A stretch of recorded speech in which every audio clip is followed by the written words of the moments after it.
There is an evacuation notice and flash flood warning for a levee breach on the White River. So we got an alert, and from the sounds of it, it looks like there was a tree that fell and broke the HESCO barriers. The evacuation zone is from Ellingson Road down past 3rd Avenue along to the White River County Line Road Southwest. We live about 2 blocks north of this, so I'm hoping and praying we'll be okay. Other than that, we're prepared to get out.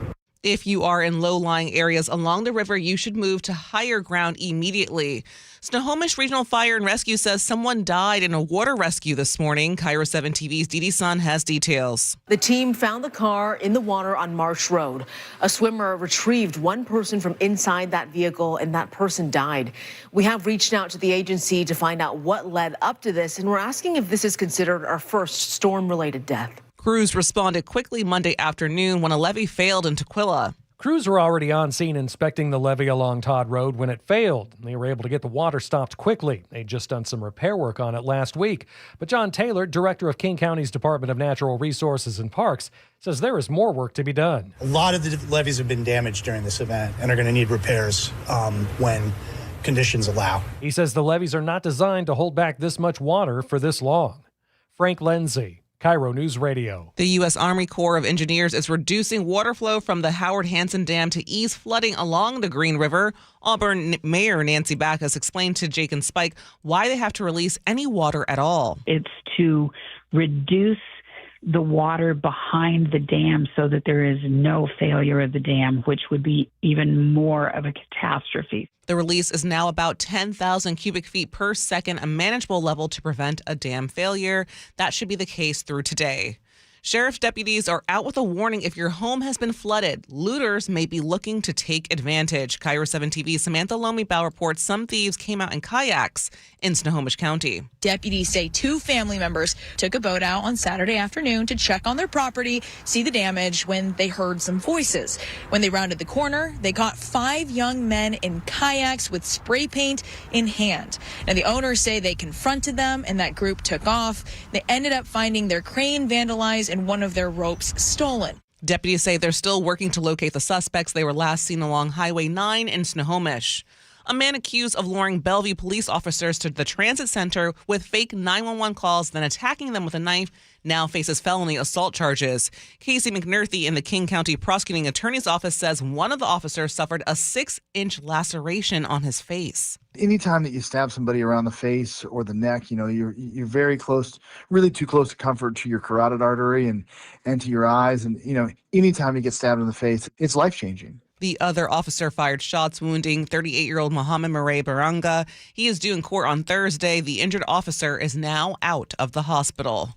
A car smashed through the storefront of a Capitol Hill kombucha shop in Seattle. KIRO 7 TV's Dee Sun has details. Police tell us the man and woman in the car were trying to get away from a pimp.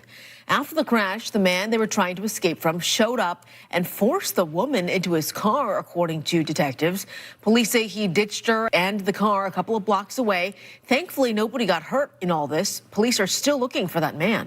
Now to your KIRO Newsradio real-time traffic. Everett to Bellevue, about 26 minutes right now. There's a slowdown on eastbound I-90. 2 lanes are blocked between exit 34th. That's around 468th Avenue, so be on the lookout for that. Otherwise, for your forecast on this Tuesday morning, we're cloudy to start, but the rain will continue today. Highs will be in the mid-50s. Right now, it's about 47 in downtown Seattle.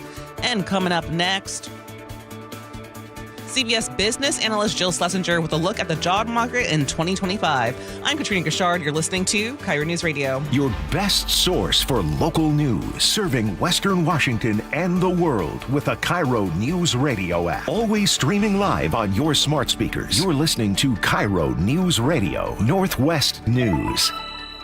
This hour of Seattle's Morning News is brought to you by Closets by Design Seattle. Thank you to all of our great KIRO News Radio listeners. This is the moment. For making the 37th year of Holiday Magic our biggest one yet. It is a celebration that benefits Treehouse. Thanks to your generosity and the important work of Treehouse, kids in foster care will have the holiday they wished for. We ask you to give. You do. You always come through. You can still donate. Just head to mynorthwest.com/holidaymagic. 2026 Mariners season ticket memberships are on sale now. Catch Cal, Julio, and the crew at T-Mobile Park with year-round savings, no ticket fees, and more. You've got two great options. Reserved memberships let you lock in the best locations in the ballpark, whether you want to catch 20 games or the whole season. Or go with a flex membership and choose your seats, games, and number of tickets as you go. There it goes! Storybook season by Cal Raleigh! Come on board today at mariners.com/26. Hey, can you blow up some balloons for Jack's party? I can't. I'm so congested. You need Sinex Saline from Vicks. Sinex Saline Nasal Spray? Yeah, just Sinex. Breathe. Sinex Saline instantly clears everyday congestion associated with colds and year-round allergies with a gentle, ultra-fine mist that's no mess and easy to control. Daddy, we need more balloons. On it. Enjoy life's important moments without congestion. Try Sinex Saline from Vicks. Just Sinex. Breathe. Use as directed. As a mom, comforting my family is what I do best. Vicks Vapor Stick provides soothing, non-medicated Vicks vapors in an easy-to-apply stick, and it dries fast, so there's no mess. I use it to comfort myself and my family. Thanks, Mom.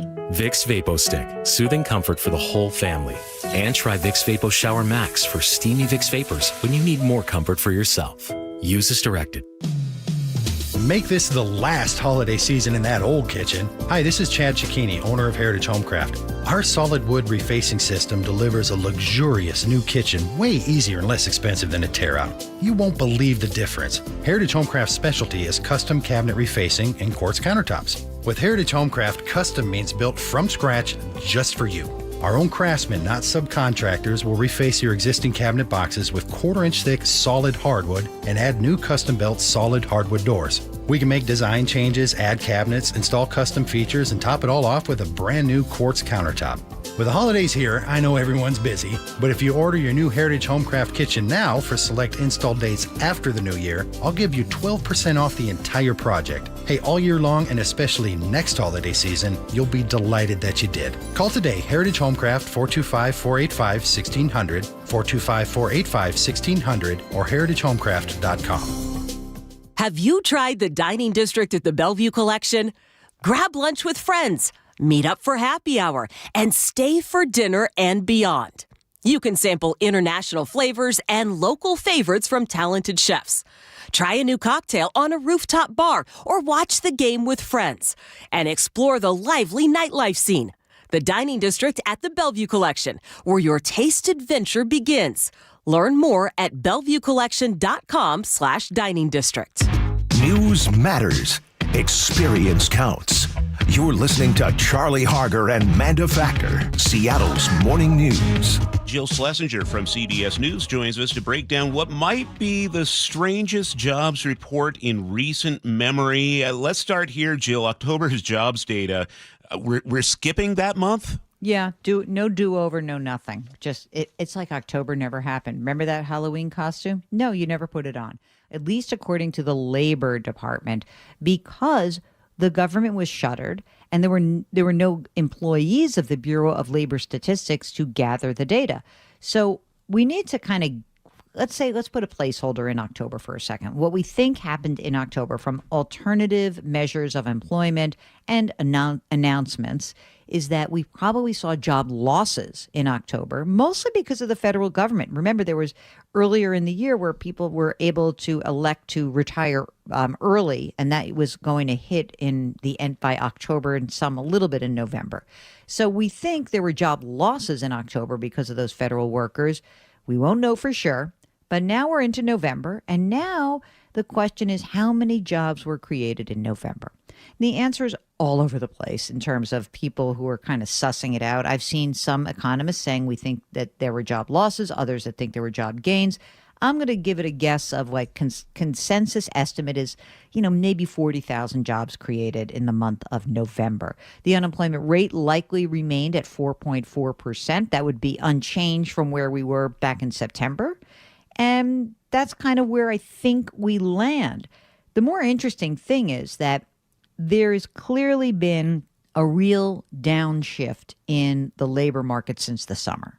We started the year off kind of growing and creating jobs, but that that's kind of behind us. And so you might say probably starting in about May, things just really were slowing to a crawl. And that's probably how we enter the end of the year and maybe even the beginning of next year. We'll see if things change, but it's been described as a low hire, low fire labor market, meaning not a lot of jobs created, but not tons and like mass layoffs, like a little bit here and there. Okay, on JillOnMoney.com, your blog, you point out that it was about 182,000 a month jobs being created pre-pandemic, 76,000 this year. You use the word crawl. When does that crawl become concerning? Well, I think if we see widespread job losses, then we're concerned. Someone said, is this a jobs crisis? It can't be considered a jobs crisis if we're still net adding jobs every month. Maybe we don't need to add as many jobs as we once did because of AI and productivity, and maybe there are fewer people seeking jobs because of changes in immigration policies. But I think we start to get nervous if all of a sudden we see like a slew of companies in lots of different industries saying, yeah, we laid a bunch of people off. And that has not yet happened. All right. We also talk about how young college grads are actually facing a higher unemployment rate than the broader population. What's going on here? It's a conundrum. I might just start by saying that, because we're talking about people who are 22 to 27 years old. And you know that this is probably you've heard this from friends of yours or young people who are reporting back to you. Like the anecdotal evidence is clearly there, but it's also that we know from data that that young college graduates are carrying higher unemployment rates than they have in the past. So what's happened here is that we see that that it's just kind of hard to get a job for these folks, and we don't know the why. I know that you want to just say it's AI, but it can't be just AI, because this is a trend that has been going on for decades. And so I dug into some research at the Federal Reserve Bank of Cleveland, and they basically said that it's an interesting thing that it used to be relative to the broader population that people who had college degrees, you were really paid better, you had more job security, there was lower unemployment rate. And so what we now know is that the idea that you can find a job quickly with a college degree, that advantage is starting to shrink. And so what we really do understand is that some of the long-standing job market advantages that you had by having a college degree, some of those are eroding.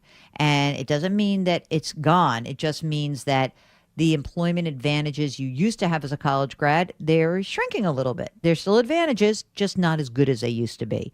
And we don't really understand exactly the why yet, because this is a trend that is sort of moving in slow motion, but does seem to be gathering some steam now. Okay, I'm the parent of two teenagers, Jill. Is college still worth it? I think college is still worth it. And I think that what is important is that you don't go into debt to get that college degree, or some small amount of debt, not crazy. I also think that when you look at what these kids should be doing coming out of college, a lot of young people will say, I'm doing this, that, and the other thing, certain kinds of jobs that they think are resume builders. Go get a job that pays you some money, get experience. And if you don't have a job, you really have to be proactive. You focus on what you can control. You do raise your hand for any opportunity that it presents itself. You fire up your network. And, you should really be reaching out to almost anybody who can help you out, because a human being on the ground is what's going to give you the greatest advantage. It's funny. It's like, how do you combat AI? You turn to human beings. Jill Schlesinger, CBS News, a real-life human being, I'm assuming. Yeah, for now. For now. Thanks for joining us. We'll check in with you next Monday. Take care.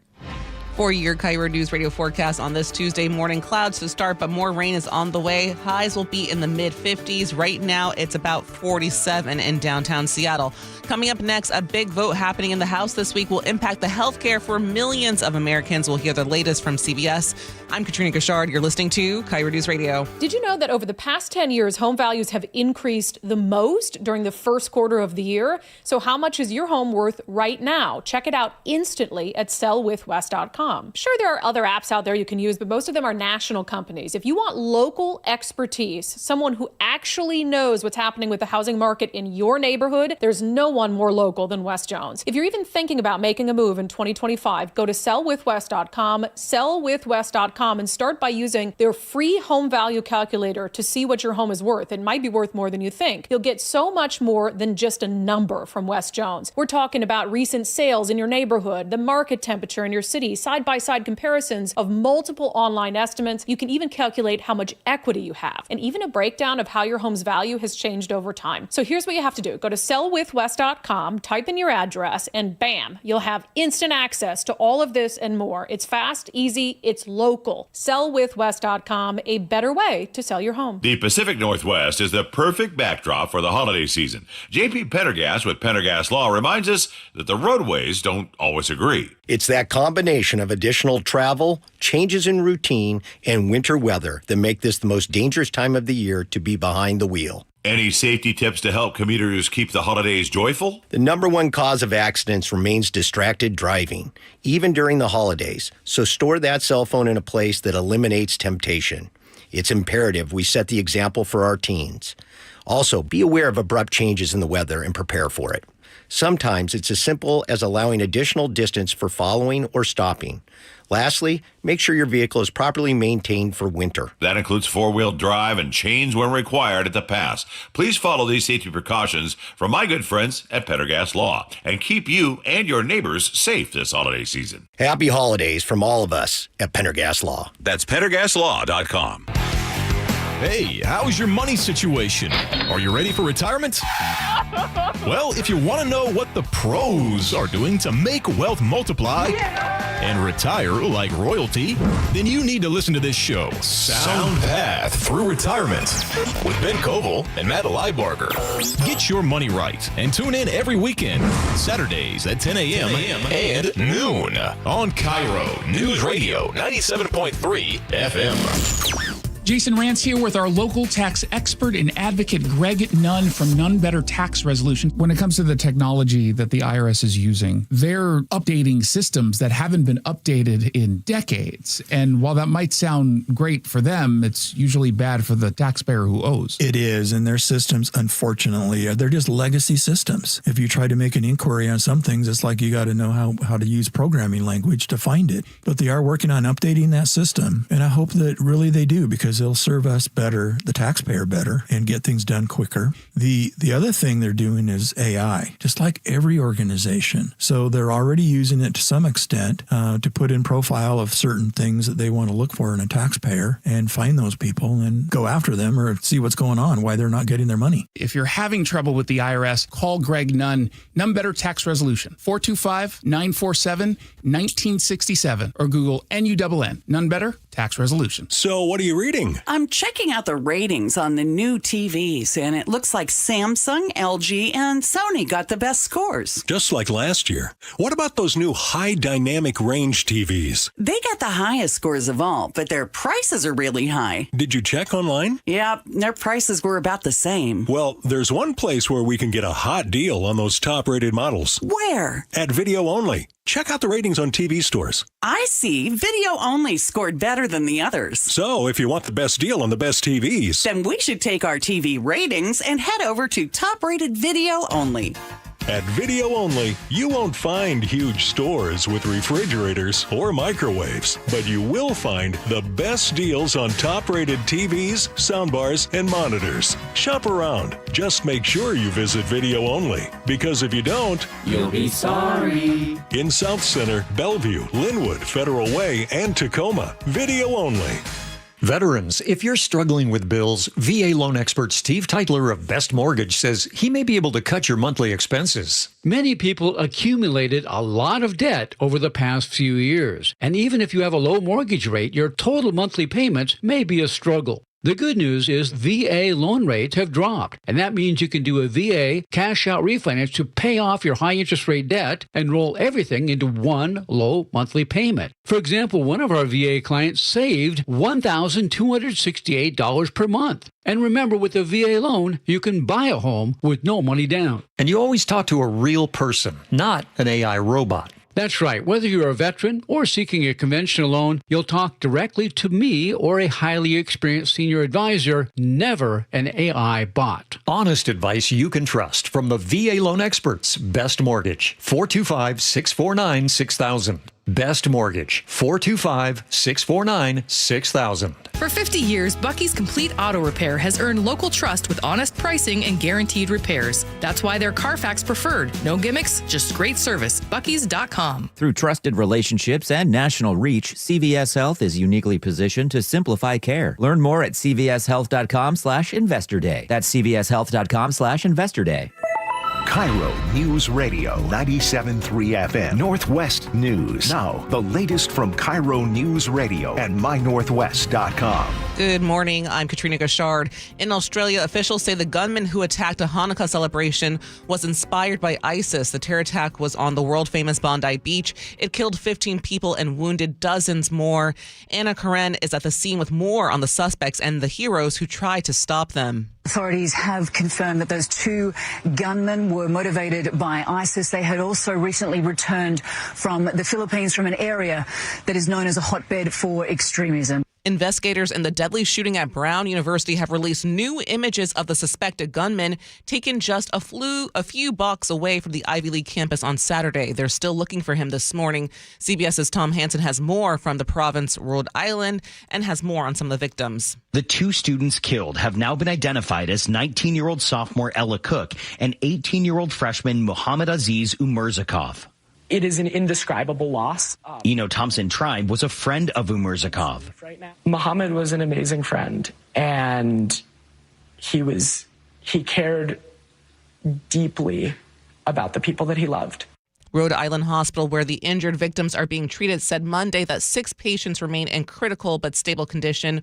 1 is in critical and another is in stable condition. 1 patient has been discharged. Here in Washington, Snohomish Regional Fire and Rescue says someone died in a water rescue this morning. KIRO 7 TV's Dee Dee Sun has details. The team found the car in the water on Marsh Road. A swimmer retrieved one person from inside that vehicle, and that person died.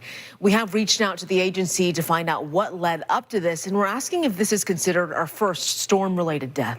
In Auburn, miles of State Route 167 are still underwater. KIRO 7 TV's Jake Chapman reports. It's not only forcing people out of their homes, but it's also impacting livelihoods. This is my moneymaker of my truck. That is why he and several of his co-workers decided to take action. We came in our waders, move their vehicles out of harm's way, and protect what they could. Me and my brother went back in with the river raft and disconnected all the batteries, took it to higher ground. Jacob Ruiz understands many others in the Evergreen State are going through much worse.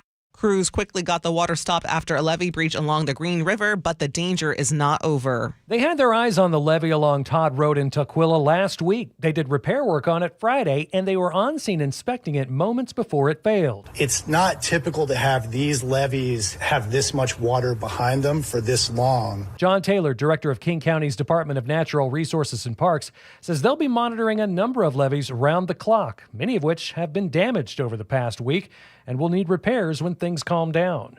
Frank Lindsay, KIRO News Radio. In Snohomish County, the man who used a pipe bomb to blow up a couple's car last year has been sentenced to 5 years in prison. KIRO 7 TV's Elle Thomas has more. According to the Department of Justice, 55-year-old Stephen Goldstein from Everett called the couple to gloat about the explosion while using racial slurs. He's been charged with 3 federal felonies and will spend the next 5 years behind bars. And we're learning sheriff deputies are out with a warning. If your home has been flooded, looters may be looking to take advantage. Deputies say 2 family members took a boat out on Saturday afternoon to check on their property, see the damage when they heard some voices. When they rounded the corner, they caught 5 young men in kayaks with spray paint in hand. Now, the owners say they confronted them and that group took off. They ended up finding their crane vandalized and one of their ropes stolen. For your KIRO News Radio real-time traffic, Tacoma to Seattle about 28 minutes right now. Issaquah to Seattle about 17 minutes. Marysville to Seattle about 35. And for your KIRO News Radio forecast on this Tuesday morning, we've got some rain showers that are beginning right now. It'll involve to more steady rain in the afternoon. There will be a high of 55. Right now, it's about 46 in downtown Seattle. I'm Katrina Gashard. You're listening to KIRO News Radio. Your best source for local news, serving Western Washington and the world with a KIRO Newsradio app. Always streaming live on your smart speakers. You're listening to KIRO News Radio, Northwest News. Reliable, refreshing, and ready every morning. Seattle's morning news. There's a big vote coming in Congress this week as Republicans have drafted up their version of a health care bill as subsidies for the Affordable Care Act are set to expire in just over 2 weeks. Let's get to the details from CBS congressional reporter Torian Small. Good morning, Torian. What do we know about this bill? Hey, good morning. I think the most notable thing, and something likely all Democrats will be talking about, is the fact that this package does not include an extension of those ACA tax subsidies. I think without that, this is pretty much DOA, especially if it were to pass out of the House and head to the Senate. Democrats aren't looking to entertain anything without that. That was a major part of the government shutdown negotiations, and a lot of moderate Democrats supported Republicans in reopening the government over consideration over this extension. Now, this is something that House Speaker Mike Johnson said he's aware of, and he says Republicans and his conference are also talking about it. So he says there's likely to be an extension included or an amendment included in this package. But the meat and potatoes of this bill would pretty much provide an expansion of associated health plans. That pretty much allows multiple employees or employers to band together to purchase coverage for their respective employees. And then also there's one measure aimed at lowering drug costs by providing more transparency from pharmacies. But again, I think there isn't an appetite from Democrats to attach their names to anything, even if it is an extension of these ACA subsidies, if it comes with these reforms that Republicans are eyeing right now. Torian, do we know how much these subsidies cover? Are we talking, $20, $30? Or are we talking $100? Are we talking $1,000? I mean, it's pretty substantial. It would be thousands, if not, 15 up to 15,000 or $100 in savings for the average Americans, based off what the previous subsidies provided. It was pretty much a cap at, I think, 8.5% of the household income for people enrolled in the Affordable Care Plan. But again, with that set to expire, that threshold moves. That means, again, Americans are looking at thousands more that they're potentially paying. And the marketplace is open now. So they're making these considerations when this is set to expire at the end of next week, pretty much. So what happens from here? Do Democrats just say we lost and we're moving on, or is there something more substantial? I think we're going to get a whole lot of what we've been seeing so far, which is Democrats and Republicans having separate press conferences to bash the other side, but not a lot of conversion happening or conversing happening among the parties behind closed doors for something substantive. We do know that there are some lawmakers looking to go at it without Republican leadership. Representative Brian Fitzpatrick, a Republican from Pennsylvania, is pushing forth a discharge petition that would pretty much circumvent the leadership process, get it forward directly to the floor, that would extend these subsidies for 2 years. He has some Democrat support. The problem is whether or not we have 218 signatures to do that. If that happens, then yes, we could see a solution head to the Senate that would be somewhat appetizing to most, or at least a good amount. But the question is whether or not that would happen in this timeline, considering this is the last work week Congress has before the New Year break. Okay, Torian Small, CBS News congressional correspondent. Torian, thanks for your time this morning. Coming up, we'll have national headlines. I'm Katrina Gashard. You're listening to KIRO News Radio. Choke Points with Chris Sullivan. With Choke Points, we try to answer listeners' questions. It can be as simple as a neighborhood stop sign, or it can be as big as the budget for transportation. I don't care. I'll find the answer for you. It's really easy to get a hold of me at mynorthwest.com. We have a direct link there that gets right to me. You can also do it in the app. You can hit me up on the text line. Choke Points, presented by Carter Subaru. Tuesdays and Thursdays on KIRO News Radio 97.3 FM. I'm worried. About what? Water. Oh? Hot water, if you really want to know. Water heater worries? Worried it's wearing down. Running out? The hot doesn't last like it used to. So you're... Worried. I got a guaranteed fix. Let me guess. A new water heater. Right, but... That's what worries me. Well, worry no more. Why? What you need is an Apollo Plumbing water heater. Because? We include Wrenchy's worry-free warranty. Wrenchy's what? Worry-free warranty. Which means? When it wears out, we replace it. No extra charge. As an A-List Club member, you're covered for life. For life? For as long as you're an A-List member, you get annual life-extending water heater flushes included. So it lasts longer. Right. And when it needs replacement, you're covered. With no worries. Because it's Wrenchy's worry-free warranty. What else would you expect from the Ready Right Now plumbers? Apollo Plumbing. Home of Wrenchy's worry-free warranty. What about tankless ones? Worry-free too. Gotta love that Wrenchy. ApolloPlumbing.com. Yep, it's raining out there. Integrity Roofing and Construction is your trusted local roofing team. Integrity offers free estimates, and their customer satisfaction speaks for itself. They'll keep your home leak-free and protected from the Northwest rains. Visit IntegrityRC.com to schedule a roof assessment or video inspection today. With years of experience in roofing and restoration, their skilled team can help with a simple roof repair or a full renovation. Don't wait until the next storm hits. Schedule your free estimate today. Visit IntegrityRC.com. That's IntegrityRC.com. Ready for your next chapter? At Edmonds Village, discover independent living that's truly exceptional. Premium apartments, all-inclusive chef-prepared dining, and a vibrant community in beautiful Edmonds, Washington. Call to learn about Edmonds Village end-of-year incentives. It's time to say yes to more connection, more adventures, more you. Tour today, reserve your spot, and start living fully on your terms at Edmonds Village. Call now, 425-534-5100 to learn more. There is so much to love at Edmonds Village. Make this the last holiday season in that old kitchen. Hi, this is Chad Cicchini, owner of Heritage Homecraft. Our solid wood refacing system delivers a luxurious new kitchen way easier and less expensive than a tear out. You won't believe the difference. Heritage Homecraft's specialty is custom cabinet refacing and quartz countertops. With Heritage Homecraft, custom means built from scratch just for you. Our own craftsmen, not subcontractors, will reface your existing cabinet boxes with 1/4-inch thick solid hardwood and add new custom-built solid hardwood doors. We can make design changes, add cabinets, install custom features, and top it all off with a brand new quartz countertop.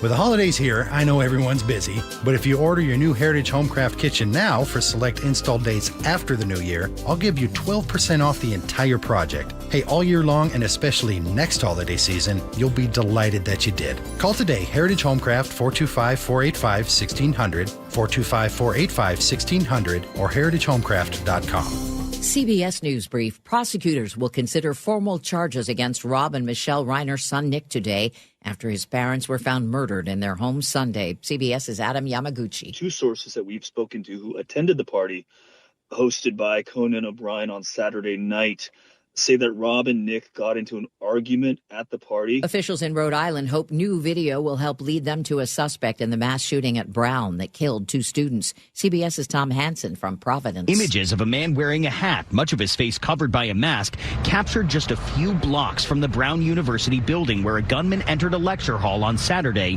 and opened fire. New South Wales Premier Chris Minns after Sunday's massacre at Bondi Beach in Australia that killed 15. I don't think there's any doubt that if we had our time again, of course we would do things differently. Police believe the father-son suspects were motivated by ISIS. CBS News Brief. I'm Deborah Rodriguez. For your KIRO News Radio forecast, we got some rain showers moving in right now. We'll have more rain this afternoon, certainly. Highs will be in the mid-50s. Right now, it's about 46 in downtown Seattle. Coming up, Crime and Punishment, a weekly crime report from Casey McNerthy at the King County Prosecutor's Office. I'm Katrina Gashard. You're listening to KIRO News Radio. This message comes from Viking, committed to exploring the world in comfort. Journey through the heart of Europe on an elegant Viking longship with thoughtful service, destination-focused dining, and cultural enrichment on board and on shore. With small ships that bring travelers closer to the destination, there's more time to explore. And every Viking voyage is all-inclusive, with no children and no casinos. Discover more at Viking.com. This message comes from Viking, committed to exploring the world in comfort. Journey through the heart of Europe on an elegant Viking longship with thoughtful service, destination-focused dining, and cultural enrichment on board and on shore. With small ships that bring travelers closer to the destination, there's more time to explore. And every Viking voyage is all-inclusive, with no children and no casinos. Discover more at Viking.com. If a Lenovo computer for your business is on your holiday list, don't shop around. Just go directly to the source, Lenovo.com. It's your last chance to get exclusive deals on the PCs you want for your business, like the ThinkPad X9 14 Aura Edition and Yoga 7i 2-in-1. So avoid all that shopping chaos and price comparing, and just go directly to the source, Lenovo.com, where PCs are up to 35% off. That's Lenovo.com. Lenovo. As a mom, comforting my family is what I do best. Vicks Vapor Stick provides soothing, non-medicated Vicks vapors in an easy-to-apply stick, and it dries fast, so there's no mess. I use it to comfort myself and my family. Thanks, Mom. Vicks Vapo Stick, soothing comfort for the whole family. And try Vicks Vapo Shower Max for steamy Vicks Vapors when you need more comfort for yourself. Use as directed. We check in with Casey McNerthy from the King County Prosecuting Attorney's Office for our Crime and Punishment segment. All right, it's the holidays, Casey. I know a lot of times it can be kind of rough, this stuff you come in here with us, but you tell me you have some positive news. Yeah, so last week I was talking to our LEAD team, and LEAD stands for Law Enforcement Assisted Diversion. And they were talking about a guy in his 60s who had a really positive case and really shows how you want the program to work. LEAD is something that has been around for several years, and it helps with folks who are involved in nonviolent felonies. You know, this guy had been in the cycle of misdemeanors. He had a felony case from the 80s for a robbery case, not an armed robbery case, but, you know, still a serious case, but, you know, hadn't had a felony in, 30 plus years. But was in this kind of just cycle of misdemeanors where he needed help, and jail alone wasn't working. Samantha Murray is a deputy prosecutor in our office and a LEAD liaison. Here she is explaining his situation. So he's now in his mid-60s. So this has been somebody who had been dealing with houselessness, undiagnosed mental health issues, and undiagnosed or untreated substance abuse issues for the majority of his life, but hadn't committed or been convicted of any felony crimes for the last 20 plus years. And Seattle police had this case. He was arrested for a stolen vehicle possession. And SPD looked at this and said, this might be somebody who would be good for LEAD. And referrals can come from them. And a lot of different folks are involved here. Seattle police, the mayor's office for years, the city attorney's office in Seattle. And here's another clip from Samantha explaining the point of LEAD. Our goal in this collaborative community safety program is that we're working with individuals who are currently engaging or who are at high risk of engaging in lower level criminal activity. And they're normally engaging in this lower level criminal activity due to poverty, houselessness, or untreated mental health or substance use disorders. So this sounds like it's violent crime, you're out. But if you're just doing a bunch of petty stuff, they think you might be able to rehabilitate them. Yeah. And it really helps having a lot of people at the table, and having a lot of adults in the room to say, all right, what would work well here? And the point is decreasing recidivism, not seeing them over and over in this cycle that we're all frustrated by. I asked Samantha, I said, what did this guy accomplish? What was the progress that you saw? And here's how she answered that. He addressed multiple outstanding warrants across multiple jurisdictions. He engaged with his defense attorneys where some contact had fallen apart. He made sure he appeared at all of his hearings for the open felony matter with our office. He expressed a desire for mental health treatment that he hadn't previously. He successfully got on methadone treatment. He got a job, and it was recently reported to us that he actually is asking for more hours, which is amazing. So here we have a situation in the city of Seattle where fentanyl is at the root of so many issues. Don't know this guy's exact addiction of choice, but she did mention methadone going on that. That's opiates.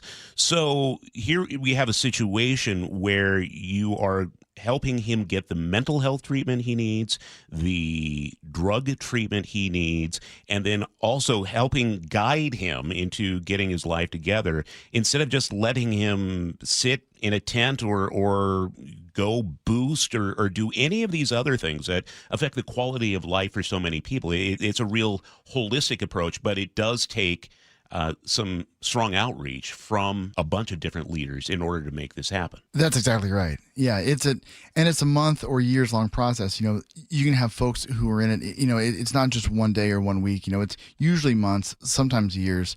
You know, that support. You know, one thing that Sam said is, you know, if you think about when we do taxes or we get a permit from the city to get a house remodel, you know, it's a long process, and usually we have an accountant or a contractor who's helping us with that. If you don't have that and you need mental health services or you need housing, or, you know, you need somebody to help you through it. And that's what LEAD does.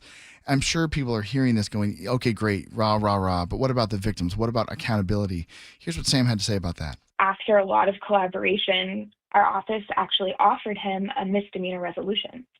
And that is a credit for time served resolution with a suspended sentence. But this is where the accountability part comes in.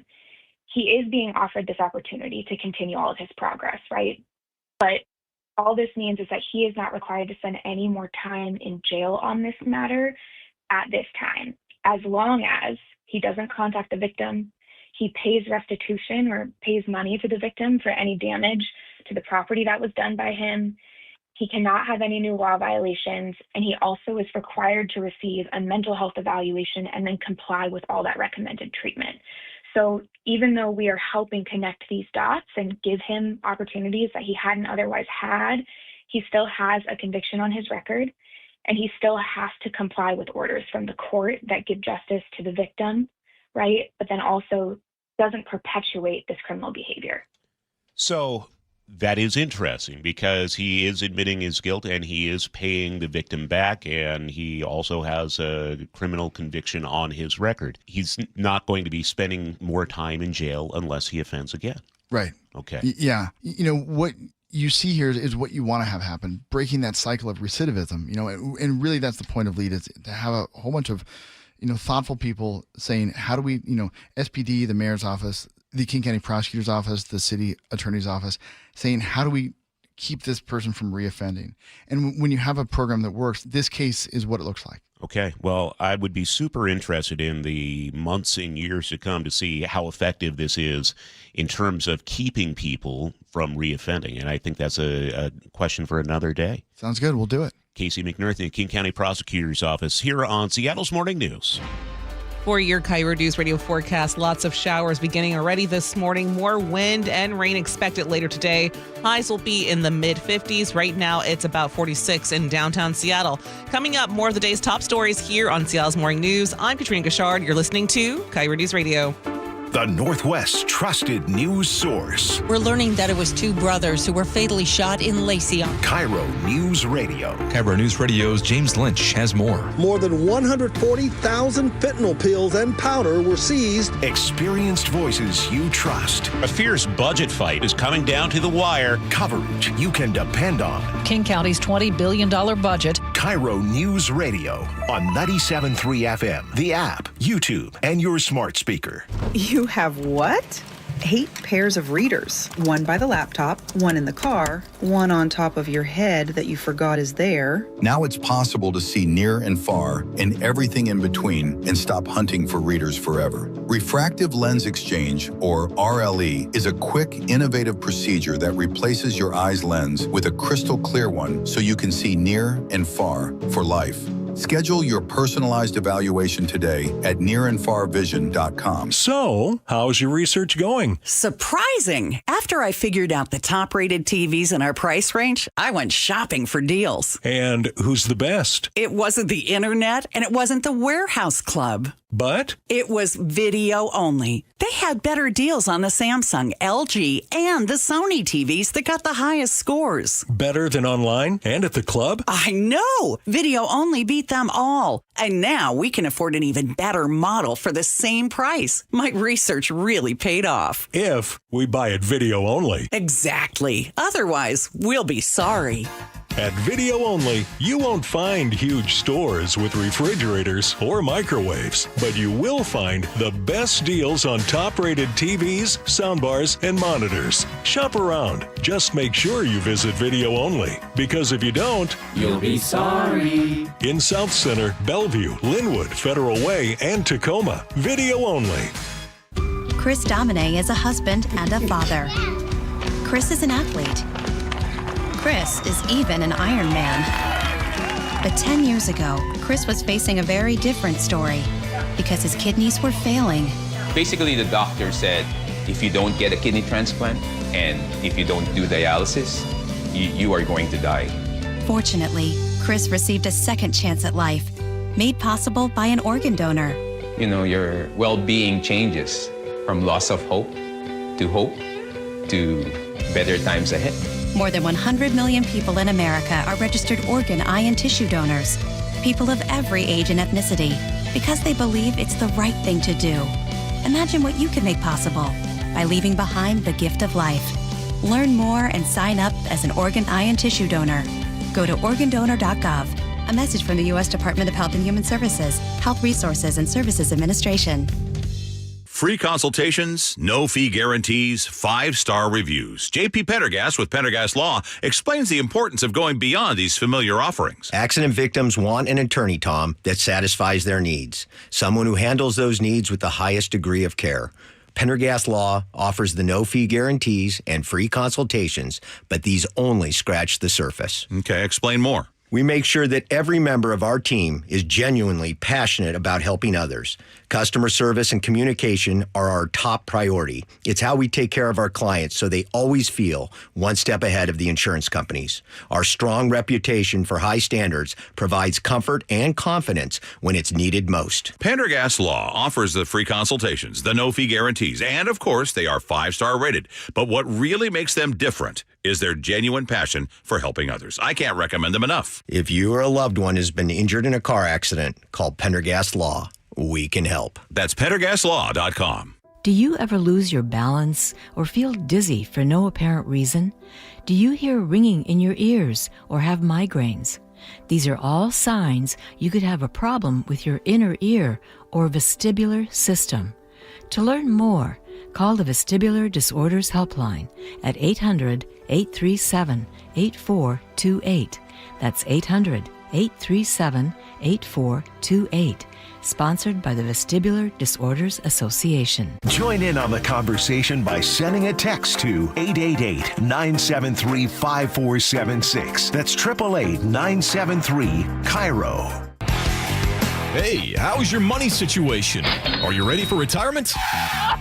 Well, if you want to know what the pros are doing to make wealth multiply and retire like royalty, then you need to listen to this show, Sound Path Through Retirement, with Ben Koval and Matt Leibarger. Get your money right and tune in every weekend, Saturdays at 10 a.m. and noon on KIRO Newsradio 97.3 FM. Hi, I'm Dr. Shelley Flace with today's tip for kids from the American Academy of Pediatrics. The nicotine in e-cigarettes is addictive and can harm brain development. That's why I worry about teens who try e-cigarettes. Many young people use pod-based e-cigarettes like Juul, which have high levels of nicotine. And because teens' brains are still developing, they can quickly become addicted. The tobacco industry uses fruit and candy flavors to attract young people, often turning them into lifelong users. For more, visit healthychildren.org. I love the fact that Mike Novak sells more homes than anybody else. This guy works so hard. You know what's happening? People are selling their homes again. And if you don't have Mike Novak's name on that sign, well, you're wasting your time and your house is just going to be sitting on the market. Mike is so confident that he can sell your house quickly. And for more, you'll pay no commission if Mike Novak doesn't sell that home in 21 days. So go to meetthenovaks.com. I'll spell Novaks for you. Novaks. Meetthenovaks.com. You took the first step and quit smoking, but even former smokers may still be at risk for lung cancer.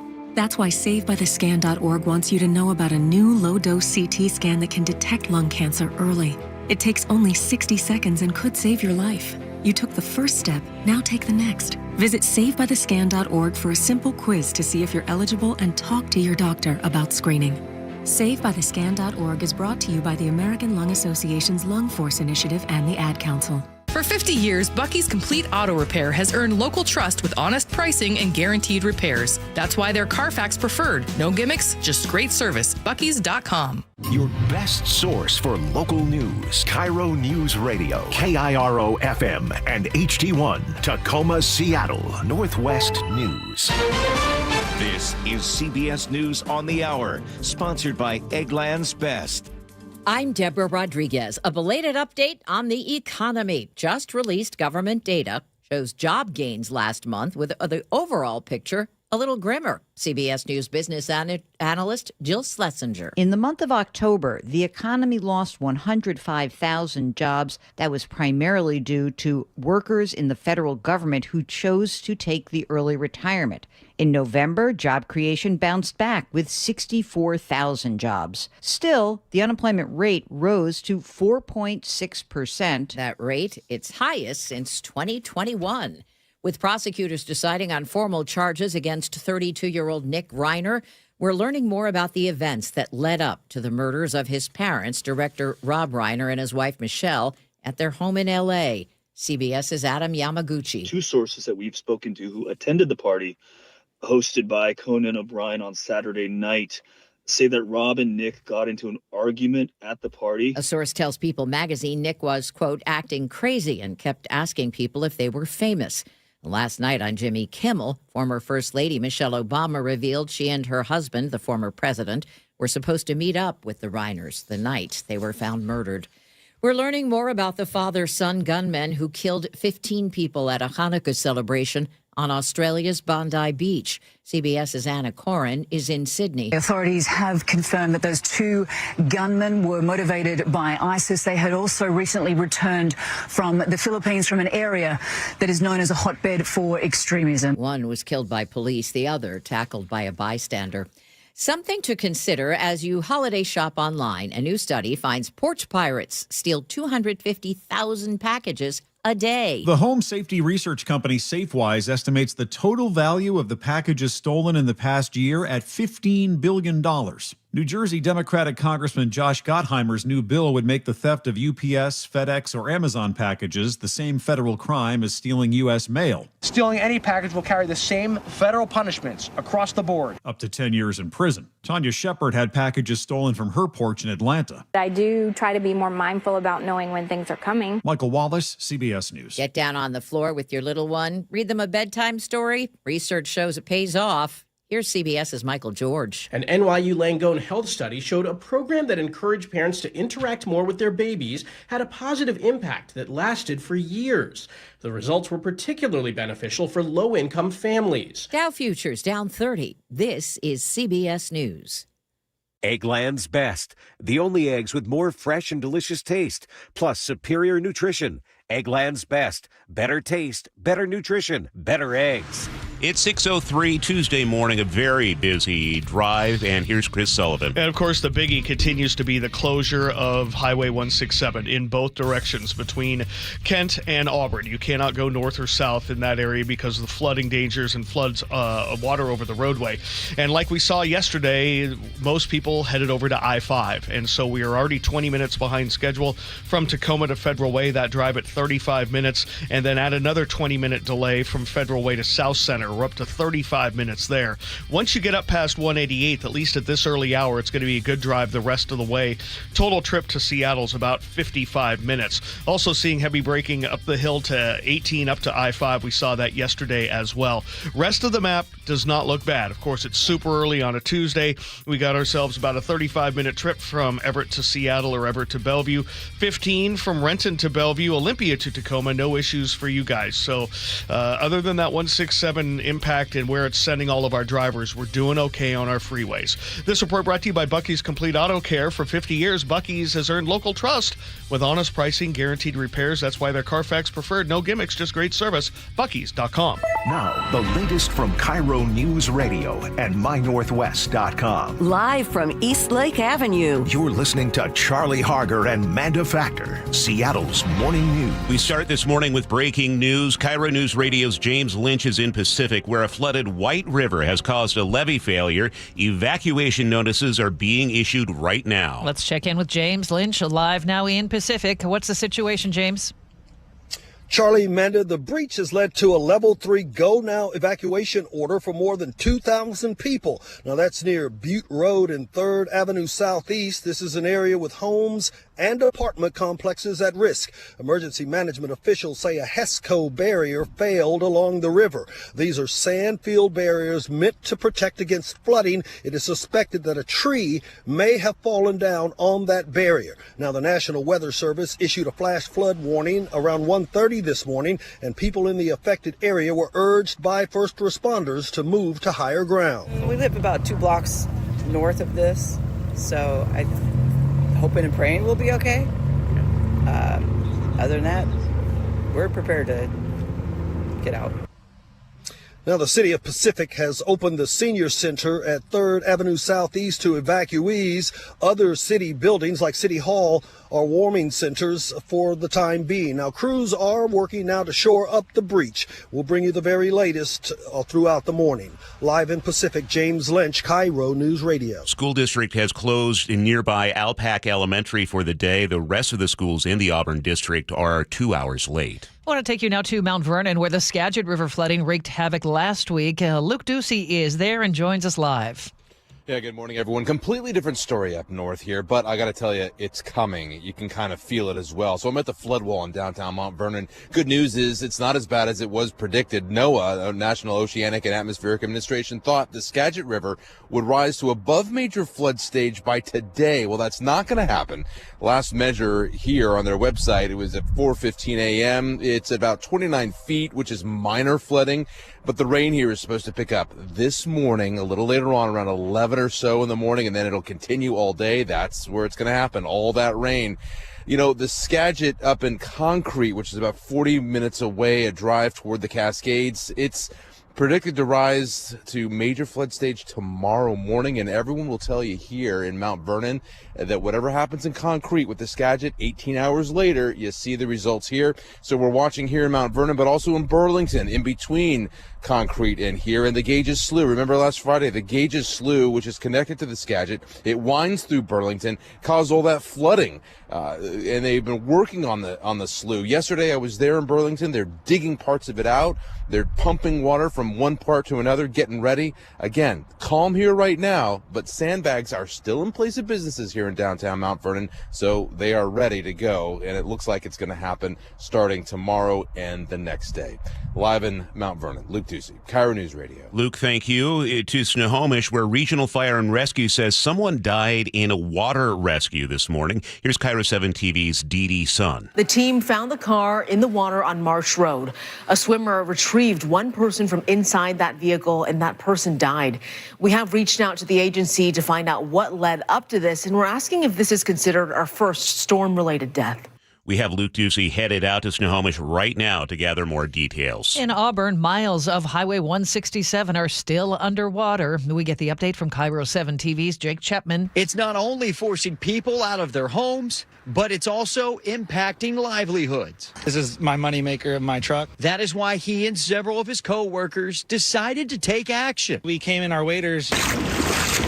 move their vehicles out of harm's way, and protect what they could. Me and my brother went back in with the river raft and disconnected all the batteries, took it to higher ground. Jacob Ruiz understands many others in the Evergreen State are going through much worse. Crews quickly got the water stopped after a levee breach along the Green River yesterday, but the danger isn't over. They had their eyes on the levee along Todd Road in Tukwila last week. They did repair work on it Friday, and they were on scene inspecting it moments before it failed. It's not typical to have these levees have this much water behind them for this long. John Taylor, director of King County's Department of Natural Resources and Parks, says they'll be monitoring a number of levees round the clock, many of which have been damaged over the past week and will need repairs when things calm down. Frank Lenzi, KIRO News Radio. Well, people in Auburn facing Green River flooding will have to wait until the weekend for relief. KIRO News Radio meteorologist Ted Beener says water from last week's atmospheric river and releases from Howard Hansen Dam will keep the river at moderate flood stage through at least December 21st. Looks like it's going to be running a little over 10,000 cubic feet per second between today and through this weekend. So that just basically means a lot of high water for the rest of the week. Again, level 3 go now evacuation orders remain in effect for parts of northern Auburn. Keeping you informed since 1974. This is the city's longest running radio news show. Seattle's Morning News on KIRO News Radio.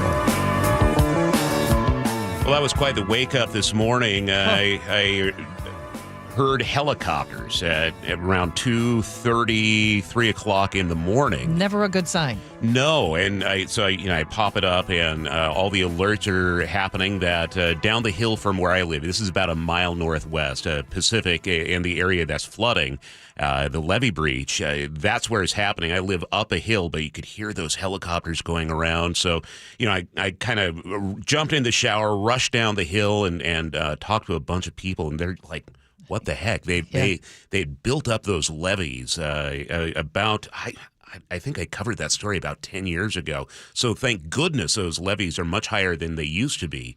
But it really does sound, a bunch of eyewitnesses were telling me it was a tree that fell and smashed part of the levee and everything went to heck. And this is not something that has happened in the recent past. No. What was it? And if you're listening, you can text me right now. I think it was like 15 years ago.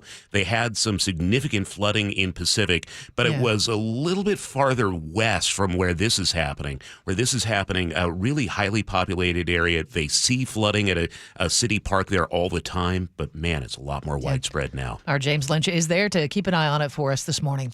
It is 6:11 on Seattle's Morning News, and this hour is brought to us by American Crawl Space and Pest Control. Plenty of news to get to, including, Sully, you have your year-end checkpoint.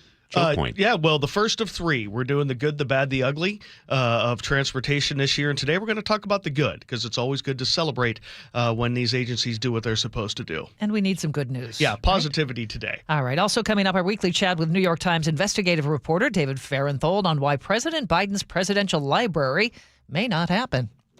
At 6:11, a man accused of luring Bellevue police officers to the transit center with a fake 911 call, then attacking them with a knife, now faces felony assault charges. Casey McNerthney with the King County Prosecutor's Office says one of the officers suffered a 6-inch laceration on his face. Anytime that you stab somebody around the face or the neck, you're very close, really too close to comfort to your carotid artery and to your eyes. And, anytime you get stabbed in the face, it's life-changing. The officer fired shots, wounding 38-year-old Mohammed Morey Bangura. He's due in court Thursday. The injured officer is now out of the hospital. It's now 6:12 and time for a check on the weather. It's brought to you by State Roofing and Exteriors. Here we go. More rain. It's going to be a windy late today, too. Our high today, 55. Tapering off to showers for tomorrow. It's going to be cooler, down to 47 for tomorrow. That means snow in the mountains. Overnight lows in the low 40s. Another rainy and windy day on Thursday. Then Friday, it looks like we'll start to get a break with showers and maybe even some sun breaks. But we have a whole lot of rain coming before then. Right now in Seattle, cloudy and 50. Time to get over to the traffic desk with Chris Sullivan. And with the continued closure of 167 in both directions, I-5 is taking the brunt of all those cars that would normally be there. It's going to be about 40 minutes behind schedule at this point to go from Tacoma to SeaTac. We have basically a 20-minute delay on northbound I-5 from Fife up to Highway 18. It's 35 minutes to get you to Federal Way, and then Federal Way to South Center is running at 35 as well. That's another 20-minute delay. Once you're past 188th, it's not going to be that bad of a drive the rest of the way. And so far, the rest of the map looks okay for this early hour. Olympia to Tacoma is only at 35 minutes because everyone's trapped or not being able to use 167. We have a pretty easy drive on 405. It's running 15 minutes from Bellevue, Renton on up into Bellevue. Coming down from the north end, a little bit of slowing in Marysville, but not too bad. Looking at some brake lights past the Boeing Freeway and then a little bit away from Linwood, but under 40 minutes from Everett to Seattle or Everett to Bellevue. That's pretty good. This report brought to you by Seattle Sports. Search Seattle Sports on YouTube, click subscribe, and get fresh video content daily. It's now 6:14, and love is in the air this holiday season, as we hear from KIRO Newsradio's Katrina Gishard. Kissing under the mistletoe set a new Guinness World Record. It happened in Washington, D.C., when 1,400 couples simultaneously kissed beneath the 10-foot national mistletoe. Listen to this. That is 2.5 seconds. You are at 5 seconds. You can keep on going. I'm not going to stop. Actually, I will stop you. Okay, that is it. The previous record was 480 couples set in St. Louis back in 2019. No, stop. No, guys, you can stop. Hey, you over there, stop right now. Get a room. We have a national mistletoe? I was just thinking the same thing. I've never heard of it. That kind of kills the romance when you say official. Yeah. Thanks, Katrina. It's 6:15. Charlie Harger and Manda Factor, Seattle's morning news. Hey, oh, let's go. Now, Choke Points with Chris Sullivan. Presented by Carter Subaru. Well, as we close the books on 2025, time to take a look back at the year in transportation. We're calling it the good, the bad, and the ugly. Ooh, a 3-part series from Sully. We start with the positive? Yes, it is, because it is my job to be very critical of the Washington Department of Transportation, the legislature, and agencies like Sound Transit, because they get a lot of our money, and my goal is to hold them accountable for using it wisely. But I also think it's important to celebrate when the agencies do something good. And I know everyone's going to be out there, well, this is their job. Well, no, we have to celebrate these things. I get it. WashDOT opened up 3 important projects this year, and I think drivers are finally starting to see the benefits of years of construction. The new 529 on and off ramps in Marysville opened this year, providing an option into the city that is free of railroad crossings. That's a biggie. I've been using that a lot lately. I like it. It's a good one. The new diverging diamond interchange at SR 18 and I-90 opened. So did the new lanes south of that interchange up to Tiger Mountain. Adding capacity to that spot is a game changer, though it's too soon to say whether this will really help eliminate that westbound 90 backup on every weekend. We're going to have to wait for spring and summer to provide the answer on that. But again, adding capacity is a good thing. Whether you like tolling or toll roads or not, WashDOT did open a mile of the new 3-mile 509 expressway from I-5 to Burien. About 7,800 vehicles a day are now using that facility and paying the toll. So those are 3 new roadways or converted roadways that we're doing. So that's good. Speaking of tolling, the state opened the new tolling system on 167. Can't really use it today, but what they did is they're using it to match the existing system on 405. And shockingly, I have not seen it hit the $15 max now that there is segmented tolling since they made this update. That is very good news. It's weird. I've not seen it hit 15 in the morning, even though the volumes have been similar. I think now that maybe people have to declare to get in and out and using a flex pass, maybe we're getting less cheating. And so that's a positive there. Now, Sound Transit did not have a good year when it came to financing. We'll get to that in the bad or the ugly. But it did open up more light rail line, expanding the system along I-5 and on the east side. That's a good thing, right? Sound Transit opened service to downtown Redmond, and it opened up service to Federal Way. Big wins there. Also, positive year for the Washington State Ferries. The system returned to full service levels for the first time since the pandemic. The Wenatchee is back in service after years in dry dock to be converted to electric power. Now, it's had its struggles in its return, being taken in and out of service as they kind of tweak things, but it's good to have it back. The state also awarded a contract to build 3 new electric hybrid ferries. Positive news there. And now to the airport. The new Checkpoint 1 opened earlier this year at the far south end of the terminal. So did the refurbished Checkpoint 5, which is now the Checkpoint 6. Opened up a lot of new TSA gates to help speed up your visits. The new Concourse C is on schedule to open next year. Construction on the expressway continues to make progress.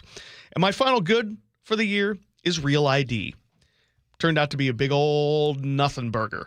Didn't experience huge lines or people being turned away from or missing their flights when it finally went active in May. However, the TSA will start charging you $45 if you don't have one when you're checking in February. But that's for next year's travelers to worry about. That was a whole pile of good news. It's nice to be reminded of the positive things that happened over the year. Good news. Well, Come on, exactly. It's easy to focus on the bad. I get it. But that's why it's important to highlight when they do good things. And there really has been some positive stuff this year. The bad and the ugly coming up are going to be maddening. Now and I'm looking things that forward we've to talked about before, several of them probably been your commentary topics as well. But yeah. Highlight the good. They deserve that because considering how much we give them, and rightly so. It's our money. They better use it right. So when we are talking about the 167 pass, I mean, how surprised are you that we're seeing this? And do you think people maybe start going back to flipping it to red and saying, yeah, I'm an HOV? Well, we'll see. I mean, it's we're only a couple of months into it, but it's weird now with the segmenting. Maybe people aren't going as far as they would have. And again, it's going to take some long-term analysis. Mm-hmm. I mean, we're so new to this, but yeah, every time I check, when I look at it, I'm like, oh boy, it's got to be 15 because it was 15 when it was like this before. Well, every day, right? Yeah, almost every 405 hits it almost every day. 167 before this transition was hitting it 2, 3, 4 times, maybe 2 or 3 usually on average during the morning. So yeah, it's odd, but that's good. People are paying less to be in that lane, and that's certainly positive. More money in your pocket. Okay, Sully, we always like hearing from you. You can always go to mynorthwest.com and check out Sully's Choke Points feature as well. It's 6:20. In Snohomish County, the man who used a pipe bomb to blow up a couple's car last year has now been sentenced to 5 years in prison. We get the update from KIRO 7 TV's Elle Thomas. According to the Department of Justice, 55-year-old Stephen Goldstein from Everett called the couple to gloat about the explosion while using racial slurs. He's been charged with 3 federal felonies and will spend the next 5 years behind bars. Washington Attorney General Nick Brown joined a coalition of 20 states in suing the Trump administration over a new $100,000 fee on H-1B visa petitions. The program allows employers to hire foreign workers, including doctors, researchers, and nurses, to fill critical labor shortages. Brown says the fee is unlawful and would devastate Washington's public universities and agencies, which employ nearly 500 H-1B workers. California and Massachusetts are leading the case. In Hollywood, co-stars and fans alike are mourning Rob Reiner as authorities continue to investigate the circumstances surrounding the murder of the longtime director and his wife. Police have arrested their son for allegedly stabbing his parents at their home in L.A. We get the update from CBS News correspondent Bradley Blackburn. At Rob Reiner's star on the Hollywood Walk of Fame, fans left flowers Monday to honor a man at the center of American entertainment for decades. I think Rob Reiner was a fantastic, talented storyteller and actor, and moreover, he was just a really, really kind, decent human being. Reiner and his wife Michelle were found dead Sunday, stabbed multiple times in their home in the Brentwood neighborhood of Los Angeles. Their bodies were discovered by their daughter, who called 911. LAPD arrested Reiner's 32-year-old son, Nick. Nick Reiner, a suspect in this case, he was subsequently booked for murder and is being held on $4 million bail. Bail has since been revoked. He has a history of substance abuse problems and stints in rehab, but appeared often with his dad, including recently at the September premiere of Spinal Tap 2. Reiner's wife was a photographer, and one of her earliest jobs was shooting a cover photo for President Trump's book, The Heart of the Deal. In Kent, Brisket Farm is pleading for help after sudden flooding left the entire property underwater. The family-run farm lost crops, equipment, and livestock as the Skykomish River surged over its banks. Owners tell KIRO 7 TV they helped rescue Petunia the pig from the rising water at the farm. Come on, girl. Might be a little slippery. Come on. You got it, Mama. Owners say the devastation threatens their livelihood, and they're asking the community for support to recover. But it's good to hear about Petunia. Yes, it's 6:23. That's time to check traffic. We do that every 10 minutes for you, and here's Sully. It's not what we needed. We've got a little crash. Now, it's not a big one, but it's right in the I-5 corridor, which is taking all the diversion from 167. So this is going to make a 40-minute delay even worse. It's right there at the Kent Des Moines Road, and it's blocking a lane, and that has us backed up basically all the way down to Fife because of all the extra volume we have on the freeway because of people avoiding 167. So what we have is we've got a 35-minute trip from Tacoma to Federal Way, and then a 45-minute trip from Federal Way to South Center. So that's about 45 minutes slower than it should be from Tacoma to South Center. Once you're up to 188th, it's going to be a pretty good drive the rest of the way. Total travel time from Federal Way to Seattle, about an hour and 10 minutes. We're looking at the Valley Freeway, being closed again from Auburn up to Kent. North of that, it's pretty good getting up to 405, and then Renton to Bellevue is only running 15 minutes. No action there because no one's on 167 going northbound at that point. Looking at Olympia to Tacoma, only 35 minutes. Down from the north end, not bad in Marysville, but 2 and 204 are a little heavy. Starting to see some stuff away from Linwood. Give yourself a little over 40 minutes from Everett to Seattle or Everett to Bellevue. This holiday season, grab the gift of Mariners baseball. Grab tickets to the next season's biggest games like opening day on March 26th. Mariners.com/tickets. Well, the forecast calls for up to half an inch of rain today, so that'll be heavy at times, and then strong winds tonight. In some spots, gusts up to 70 miles per hour. That's mainly along the Strait of Juan de Fuca and in Everett North, but it could be very impactful considering how much moisture is in the ground right now. In Seattle, we have cloudy skies, and it's 48. And coming up on Seattle's Morning News, we continue our team coverage of the flooding. James Lynch is live in Pacific along the White River this morning, where that community is being evacuated. This is Seattle's Morning News. When extreme weather hits Western Washington, A flash flood warning after a critical levee breaks along. KIRO Newsradio is the first place you turn. We have team coverage this morning. Live in Auburn, James Lynch, KIRO Newsradio. Which communities are hit hardest? Skagit River again going to flood to major levels. What it means for your commute. Northbound 167, underwater. MyNorthwest.com and KIRO Newsradio 97.3 FM.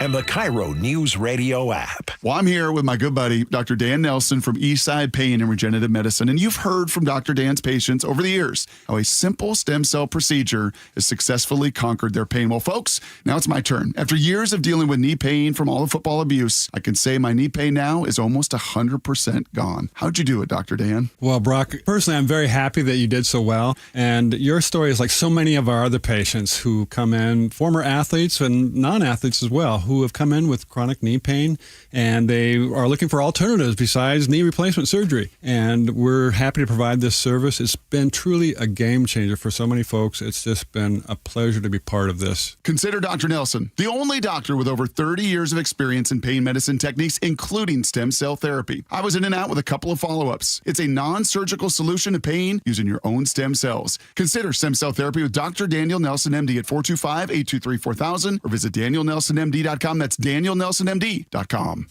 If you love to travel, Capital One has a rewards credit card that's perfect for you. With the Capital One Venture X card, you earn unlimited double miles on everything you buy. Plus, you get premium benefits at a collection of luxury hotels when you book on Capital One Travel. And with Venture X, you get access to over 1,000 airport lounges worldwide. Open up a world of travel possibilities with the Capital One Venture X card. What's in your wallet?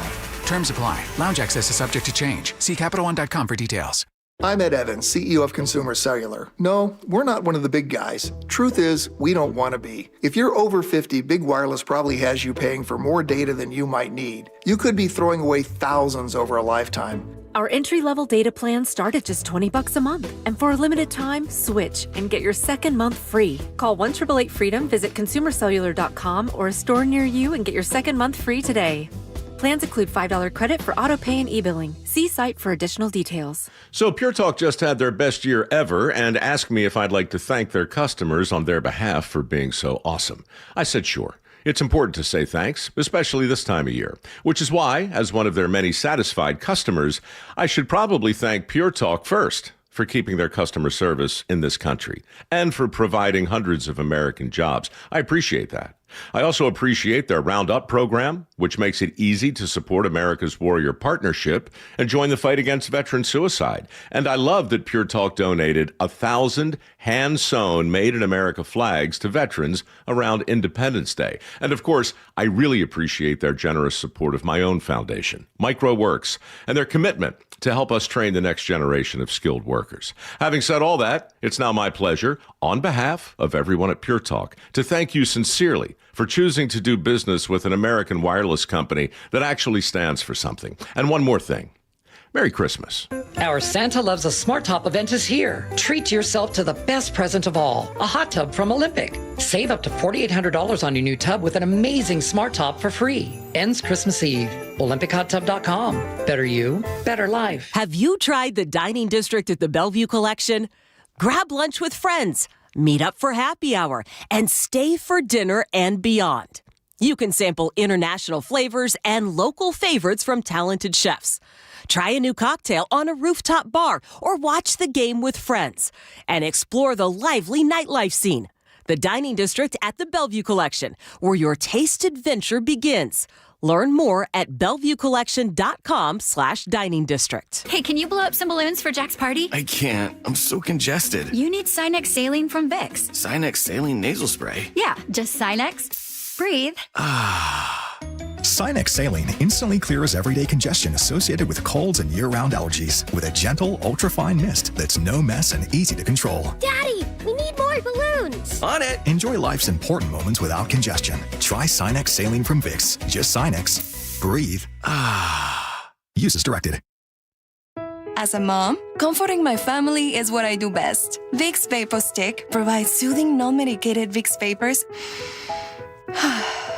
in an easy-to-apply stick, and it dries fast, so there's no mess. I use it to comfort myself and my family. Thanks, Mom. Vicks Vapo Stick, soothing comfort for the whole family. And try Vicks Vapo Shower Max for steamy Vicks Vapors when you need more comfort for yourself. Use as directed. For over 50 years, Bucky's Complete Auto Repair has been the one locals trust for fast, friendly service with guaranteed repairs. With 16 family-owned locations and a Carfax preferred badge, Bucky's makes it easy with same-day service and available financing. Visit Bucky's.com. Hey, it's Jason Rantz. Our local tax expert Greg Nunn wants taxpayers to know the IRS is now going after older cases very aggressively. If you received Form CP-504 from the IRS, do not ignore it. Be proactive and resolve your situation with Greg Nunn, N-U-N-N, None Better Tax Resolution. Now, the latest from KIRO Newsradio and MyNorthwest.com. Live from East Lake Avenue. You're listening to Charlie Harger and Manda Factor, Seattle's morning news. Good morning. It is 6:31. We continue to bring you team coverage of the historic flooding devastating large swaths of western Washington. KIRO News Radio's James Lynch is in Pacific, where a flooded White River has caused a levee failure. Evacuation orders are underway right now. And our Luke Ducey is on the way to Snohomish this morning, where there are reports of the first fatality of the floods. He'll join us in the next hour with those details. Let's go to Pacific, and evacuations underway. James Lynch, what are you seeing? Charlie, Manda, the entire city of Pacific is in organizing mode. To give you a lay of the land here, the senior center here in Pacific is on 3rd Avenue southeast. It's directly across the street from both the police station and the fire station, so this is where everything is being coordinated. Now, the breach happened around 1 this morning near Butte Road and 3rd Avenue southeast. Emergency responders believe a tree fell on sand field barriers meant to protect from flooding, and the water started flowing into town. Now, more than 2,000 people are affected and subject to go-now evacuation orders. For the most here, this is their first time experiencing this kind of flooding. So now this is brand new for us. This has never happened before. So first responders are working on a plan to shore up that levee breach. Daylight will help in that effort. If you've been displaced, you can go to the senior center on 3rd, right across the street from the police and fire station, to stay warm. Live in Pacific, James Lynch, KIRO News Radio. Well, crews quickly got the water stopped after a levee breach along the Green River, but the danger there is not over. They had their eyes on the levee along Todd Road in Tukwila last week. They did repair work on it Friday, and they were on scene inspecting it moments before it failed. It's not typical to have these levees have this much water behind them for this long. John Taylor, director of King County's Department of Natural Resources and Parks, says they'll be monitoring a number of levees around the clock, many of which have been damaged over the past week and will need repairs when things calm down. Frank Lindsay, KIRO News Radio. And flood control efforts continue at the Howard Hanson Dam, where engineers have slowed water releases to protect the structure and reduce downstream risk. So the Green River concerns for us at the moment aren't as significant as they may have been. But Auburn Mayor Nancy Backus tells Jake and Spike conditions can change quickly. And it doesn't sound like the Green River flooding is going to ease anytime soon. Ted Beener just told us a half hour ago that he expects the flooding to continue in that area through the weekend. I can't remember a stretch this long with devastating weather. I posted, by the way, on my X account, if you go to KIRO Charlie, I was down in Pacific, right where that flooding is happening today. I was there 6 days ago with the rising water. Yeah. Just gives you an idea of how long and how fast that water has been running through there. And with that tree falling onto the levee, that's a mess. We are here to cover it all for you, and that includes traffic, which we do every 10 minutes. Sully? And it is the flooding that continues to keep the 167 closed in both directions between Highway 18 in Auburn and 277th in Kent, and that has forced most of, not everybody who normally would be there, over to I-5. And now we have 3 crashes along I-5 to really make things much, much brighter. The newest one we have is in Fife, right around 70th. The right lane is blocked, and so we're bumper to bumper from before the Puyallup River Bridge through the area. Then you get a little gap, and then you hit the brake lights there right before Wild Waves, and you're on them all the way up past 188. We had a crash at 516 that's over on the left shoulder, but we have a double hauler of a big semi that is blocking the HOV lane near 188 as you work your way into South Center. Check out these travel times. We've got about a 2-hour drive from, say, Tacoma to Seattle. So that's about what we're dealing with, about an hour delay. 45 minutes from Tacoma to Federal Way alone. 50 minutes from Federal Way to South Center. Those are both 25 to 30-minute delays of their own right. Now to the rest of the map. Not bad. We're hanging in there. Rented to Bellevue's at 15 minutes because only very few people are coming up from 167. Out of the north end, a little braking in Marysville, but it's manageable. And then Everett to Seattle, Everett to Bellevue. Both of those drives are running right around 45 minutes. It's right about where we should be. Lake bridges are good. Olympia to Tacoma, no issues. 16 looking really good between Port Orchard and Tacoma. KIRO News Radio Real-Time Traffic. I'm Chris Sullivan. Rain and heavy wind this afternoon. Half an inch of rain possible in the Seattle area, even heavier elsewhere. But the wind is going to be quite strong later this afternoon into the evening, compounding our weather problems. Rain tomorrow as well. Snow in the mountains on Wednesday and Thursday. That could make traveling over the mountain passes very difficult. Right now in Seattle, we have cloudy skies. It's 48. And it's 6:36, and that's time for our opening bell report. The delayed government jobs report has just been released. In October, we lost 105,000 jobs as federal workers left after cutbacks by the Trump administration. CBS News Money Watch correspondent Kelly O'Grady has more on those November job numbers. November, we added 64,000 jobs in the U.S. economy. That was better than expectations. We were looking for something around 50,000. It was lower than September. Remember, last month we got that delayed report, and it was pretty significant significant. Those numbers were revised down slightly, but we were around 108,000. So it is a drop off in November, but still positive. That is what we want to see. The unemployment rate rose to 4.6%. That's the highest since 2021. President Trump has filed a $10 billion defamation lawsuit against the BBC. More from CBS's Michael Wallace. The president claims a BBC documentary intentionally and maliciously spliced together two clips of the speech he delivered just before the Capitol riot on January 6th, 2021. They had me saying things that I never said coming out. I guess they used AI or something. Trump's lawyers argue the two clips in question were 55 minutes apart, and the BBC omitted Trump's statement calling for peace that day. Talking about patriotism and all of the good things that I said, they didn't say that. The BBC says it will defend itself against the lawsuit. Michael Wallace, CBS News. UPS faces a new lawsuit over seasonal worker pay. As we hear from correspondent Jesse Mitchell. The state of New York is accusing the United Parcel Service of being a Grinch. In a lawsuit, the state claims UPS stole millions of dollars from seasonal workers by underpaying them and docking them for meal breaks, whether or not they took them. UPS denies the allegations, saying it's committed to following all applicable laws. New York wants UPS to give workers in the state back pay and to overhaul the company's payroll system. And the Postal Service warns packages need to go out this week to beat the holiday rush. And that means around here, Advantage mail should go out no later than tomorrow, while Priority and Express shipping can be pushed to Thursday and Saturday. Those dates move back a day for mail going to Alaska, Hawaii, or the U.S. territories, which means Ground Advantage mail should go out today for those places. Amazon plans to lay off 84 workers in Washington early next year. The state says the cuts start February 2nd and wrap up by February 23rd. Roles include engineering, recruiting, software development, and product management. According to the News Tribune, Amazon calls it a business decision and says it's unrelated to October's 14,000 corporate job cuts. Most affected employees are in Seattle, with a few in Bellevue. Coming up, empty again, CBS News correspondent Jim Kurasula explains. And the winner is no one, yet again. The Powerball jackpot is growing to an estimated $1.25 billion after no winning numbers were picked for Monday night's drawing. It's now the sixth biggest jackpot in Powerball history. The U.S. has now seen more than a dozen lottery jackpot prizes exceed $1 billion since 2016. On Wall Street right now, all the indexes are in negative territory. Dow Jones Industrial Average is down 49 points. S&P 500 is off by 14, and the NASDAQ is off by 35.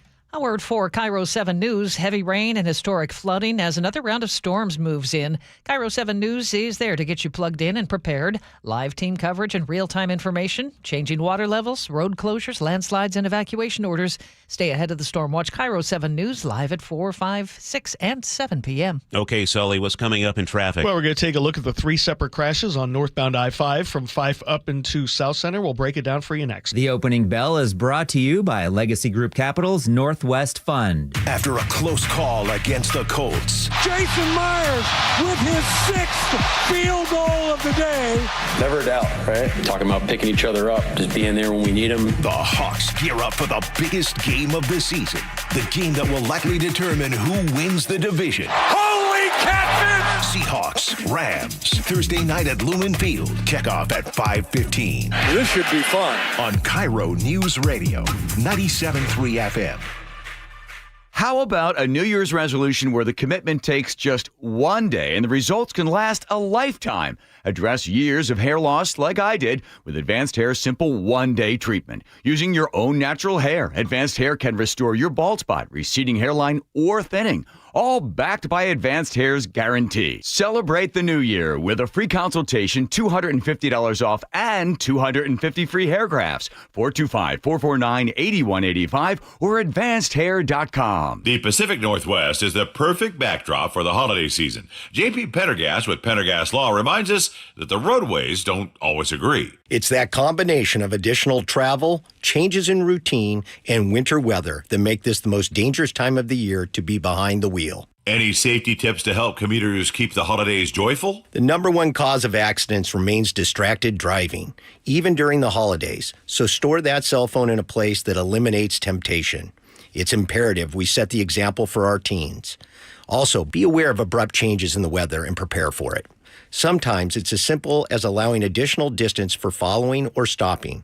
Lastly, make sure your vehicle is properly maintained for winter. That includes four-wheel drive and chains when required at the pass. Please follow these safety precautions from my good friends at Pendergast Law and keep you and your neighbors safe this holiday season. Happy holidays from all of us at Pendergast Law. That's PendergastLaw.com. It's clogged again. Your drain? Just had it cleared. You didn't call Apollo Plumbing. How can you tell? Because your drain's clogged again. So frustrating. We can clear that drain. That's what the last guy said. We'll clear it, guaranteed. He said that too. Apollo Plumbing will clear your drain or it's free. Wait, what? Apollo Plumbing clears your drain. Or it's free? Yep. What's the catch? No catch. Fine print? Apollo Plumbing clears your main drain for $83. $83 or it's free? And we'll even give you a camera inspection. Because? It's the best way to find what's causing your clog. But that's extra. Nope. Included. No extra charge? Not 1 cent. $83 or it's free. All it takes is an accessible outside cleanout. And an Apollo plumber. No clog is safe from Apollo Plumbing. And just like that, my main drain is... draining again. How can you... Apollo plumbers are that good. $83 or it's free. You call, we come. My drain's draining again. Guaranteed. $83 or it's free. As it should be. Apollo Plumbing. ApolloPlumbing.com. What does VA mean to me? A place for my daughter to call home.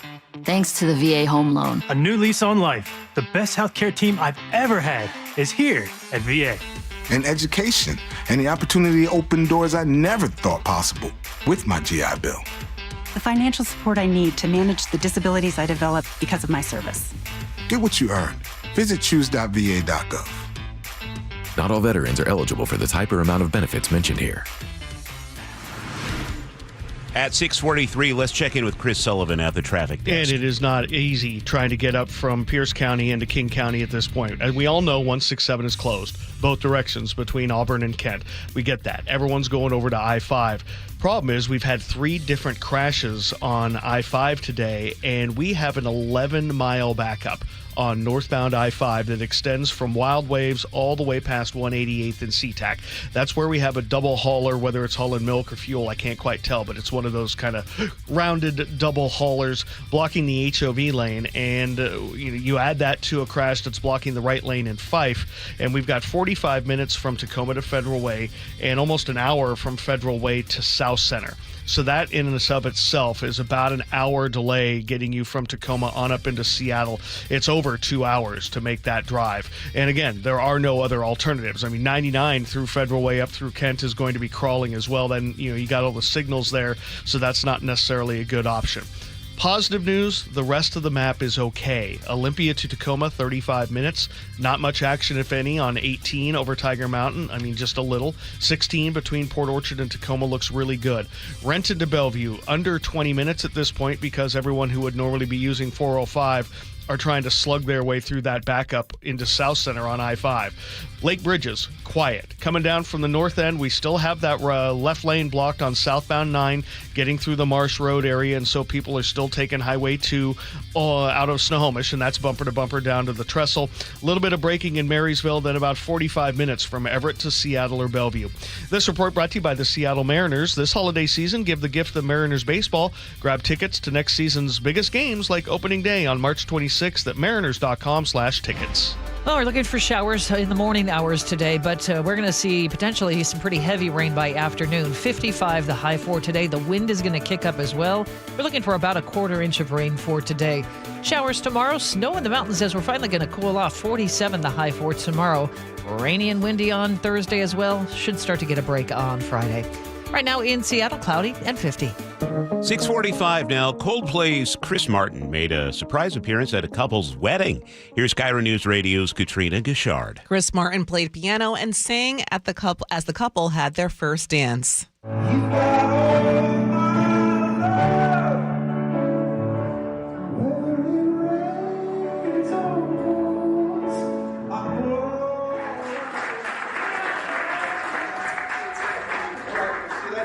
You may ask, how did this happen? The groom's mother had asked the singer for a video message to be played at the wedding, but since people like Taylor Swift and Ed Sheeran have raised the bar for providing service to fans, Martin decided to helicopter in for the surprise. That's amazing, and that song gets me every time. It just makes me cry.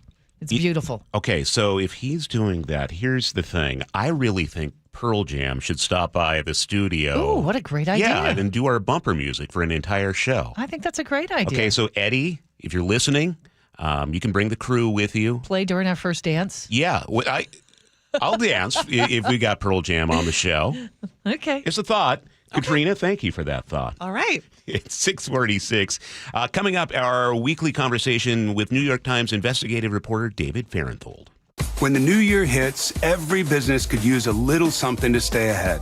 A lift, a jump start, an edge, or perhaps a boost.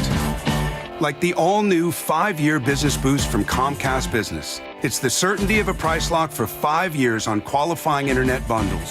Plus, you'll have the most reliable Wi-Fi with our best equipment, so your whole team can stay connected at a great rate. And to sweeten the deal, ask about a $500 prepaid card when you add 2 lines of mobile. It's the boost your business deserves. So sign up for the 5-year business boost and get a 5-year price lock on ultra-reliable Wi-Fi. Plus, ask about a $500 prepaid card. Comcast Business, powering possibilities. Ends 2/22/26, new customers only. 1-year contract required for guaranteed rate. 5-year pricing applies to monthly service charge excluding taxes and fees. Best Wi-Fi based on Open Signal Awards USA. Fixed Broadband Experience Report, May 2025. Cold is leaking and rocks are moving and mold is creeping and water seeping in. It's hard to be a homeowner, we know. Without American Crawl Space and Pest Services, it is hard to be a homeowner. Dave Ross here. American Crawl are the heroes to call for insulation and pest issues because in addition to their great reviews and decades of experience, they also give out the most PSE insulation rebates of any insulation company in the state. American Crawl, the heroes you call. Get your free inspection at AmericanCrawl.com. Fall is here, school's back in session, and business will soon be booming with the upcoming holiday season. So get ready with help from WaFd Bank. Position your business for success with services like payment processing, so customers can buy through kiosk, mobile, online, contactless, whatever way they want to pay. Plus, get industry-leading security and personalized help from dedicated IT support so you can focus on the important stuff. With so many options, WaFd Bank can make your business goals a reality. WaFd Bank, built for business. Visit wafdbank.com to learn more. Member FDIC. Bringing you Seattle's morning news since 1974, this is KIRO Newsradio. Every Tuesday morning, we call up New York Times investigative reporter David Farenthold to talk about some of the big national stories of the week. As always, lots to talk about, David. Let's start with the healthcare legislation being voted on this week. What is in it and what is not? Well, this is the Republicans' effort to try to placate some of the concerns about Obamacare subsidies going up. There is a sort of narrow Republican proposal here, but there's not anything that would either get rid of Obamacare like Trump wants or really replace the subsidies that are going away. So I don't think this is going to pass, but even if it did, it wouldn't solve the underlying problem. So is there any chance of another government shutdown? I know we're approaching a deadline soon. There is another deadline. I think it's coming up in January where they, the latest extension that they passed to get us out of the last government shutdown will expire. I don't know. The Democrats made a lot of political hay out of the last shutdown. I don't know if that can, that you could just have another shutdown and get the same political benefit, or if there's some diminishing returns. So I don't hear a lot of talk about there being another one, but there's something to say there wouldn't be. Let's talk about crime in D.C. A GOP-led House Oversight Committee released a report this week pushing the idea D.C. police were told to make an emphasis on reporting low crime statistics. What do we know about this? Well, that's been something that Trump has been really into lately. The idea that he thought that D.C. was a terrible situation with crime. The statistics showed that crime was actually getting better in D.C. and that the reason must be that they're fudging the numbers. I believe that there is some pressure on police officers always to report, to change the way they report things that are on the margins. But if we're talking about homicides, we're talking about assaults. Those are things that are hard to cover up and hard to not file. So the D.C. police, I covered them for a long time. They have their problems, but I don't think they were engaged in any sort of mass effort to cover up a crime wave. The opposite. Having a lot of crime means people want more police. So I don't think you see the rank-and-file policemen with any major effort to cover up a crime wave. David, switching topics again. A few days ago, you released an article about former President Biden's presidential library and why it appears to be in trouble. What's going on? So Joe Biden is theoretically raising money for a presidential library, and those in general cost a few $100 million to build. Obama's cost over $850 million. Trump says he's going to raise $900 million. But you need a few $100 million just to build something. And Biden has very little. He has about $4 million, most of which came from money left over from his 2021 inauguration. He had a bunch of money left over there. So that's what he is now in his library fund. But he's raised very little from actual donors. He's done very little fundraising. And he told the IRS that they don't think they're going to raise more than about $12 million total over the next 3 years. So already some of his donors are kind of giving up on the idea that there will be a Biden library in the traditional sense, meaning a big standalone building with Biden's name on it that sort of serves as a monument to him. And so they're thinking about much cheaper options, one of which would be the University of Delaware has already got money to build something called Biden Hall to hold a Biden School of Public Policy. People are thinking, well, what if we just got a couple of rooms there? What if we just put Biden's library in a corner of this building that the state is already paying to build? But that's a pretty sad state of affairs, but it fits with where Biden is now. You cover a lot of these. Why do you think there's such a lackluster response to the Biden library? I think it's a couple of things. One, Biden made, most presidents, two-term presidents at least, make plans in their second terms, start the rollout, start making contacts with donors, and they enter their post-presidency with a lot of momentum. Biden was running for president until August of 2024, so he wasn't doing that. He wasn't paying any attention to that. Second, Biden's never been a great fundraiser. He's not somebody like Obama or Trump who has this gift or Bill Clinton has this gift for raising money. And the third thing I think is a lot of donors are embittered by Biden. They feel like Biden acted selfishly in trying to run again in 2024 when he was not in shape to do it, that he put the party in a bad position and in some ways blame him for Trump. And so what they've told us is, look, if I have money to give to help a Democratic cause, I'm going to give it to candidates who are going to run against Trump and Republican candidates now. I'm not giving it to Joe Biden to build a monument to this term that I think was a failure. David, always a pleasure chatting on Tuesdays. Thank you. New York Times investigative reporter David Farenthold.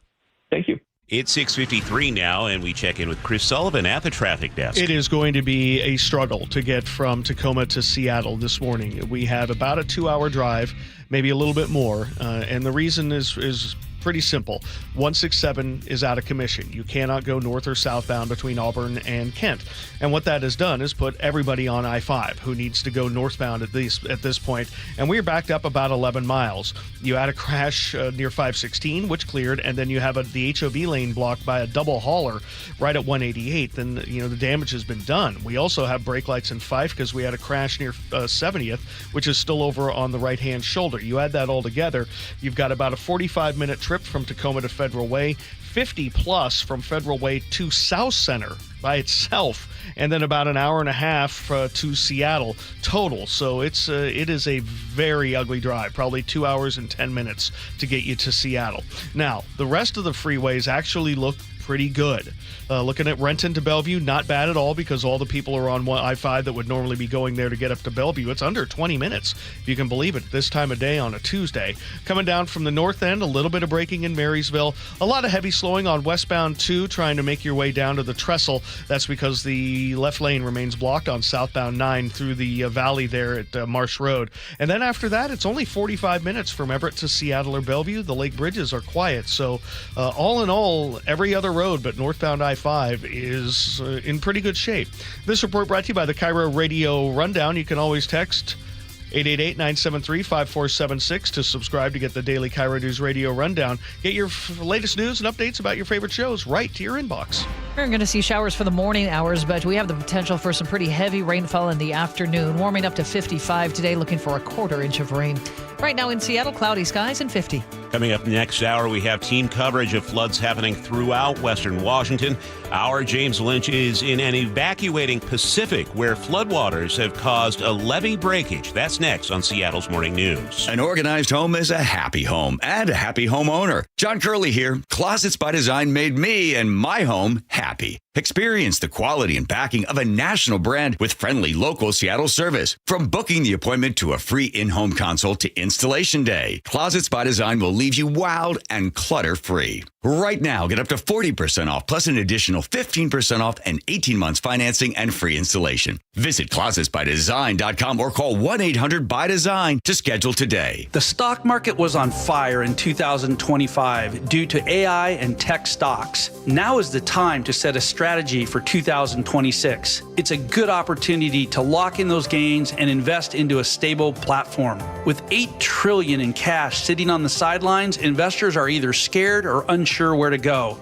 Hi, I'm Scott Rirucka, CEO of Legacy Group Capital in Bellevue. Legacy Group Capital develops local real estate, lends money, and shares the profits with our investors. Diversify with Legacy Group Capital. Invest into our Northwest Fund, which is currently delivering 9% on a fixed rate term. It's our flagship fund for 19 years with zero investor losses. And yes, we do accept IRAs. Find out why 1,300 local investors have invested over $350 million.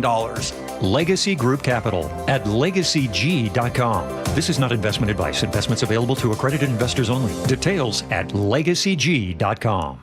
$5,000. That's the average amount of money people in the U.S. are now spending on gas in a year. $5,000. That's crazy. If you drive, you have to download Upside, the free app that gives you cash back every time you get gas. That's right. You can earn real cash back with Upside just by buying the gas you're already buying. You can literally start earning cash back today. I use Upside every time I fill up, and I've already made around $300. You're putting gas in your car anyway. Why not get real cash back? If you like free money, download Upside. I'm saving the cash I earn from using Upside to help pay for a vacation later this year. Download the free Upside app now to earn cash back every time you buy gas. Use promo code POWER to get an extra 25 cents per gallon on your first tank. You can cash out anytime right to your bank, PayPal, or a gift card for Amazon and other brands. Just download the free Upside app and use promo code POWER for a 25 cents per gallon bonus on your first tank. That's code POWER for a 25 cents per gallon bonus.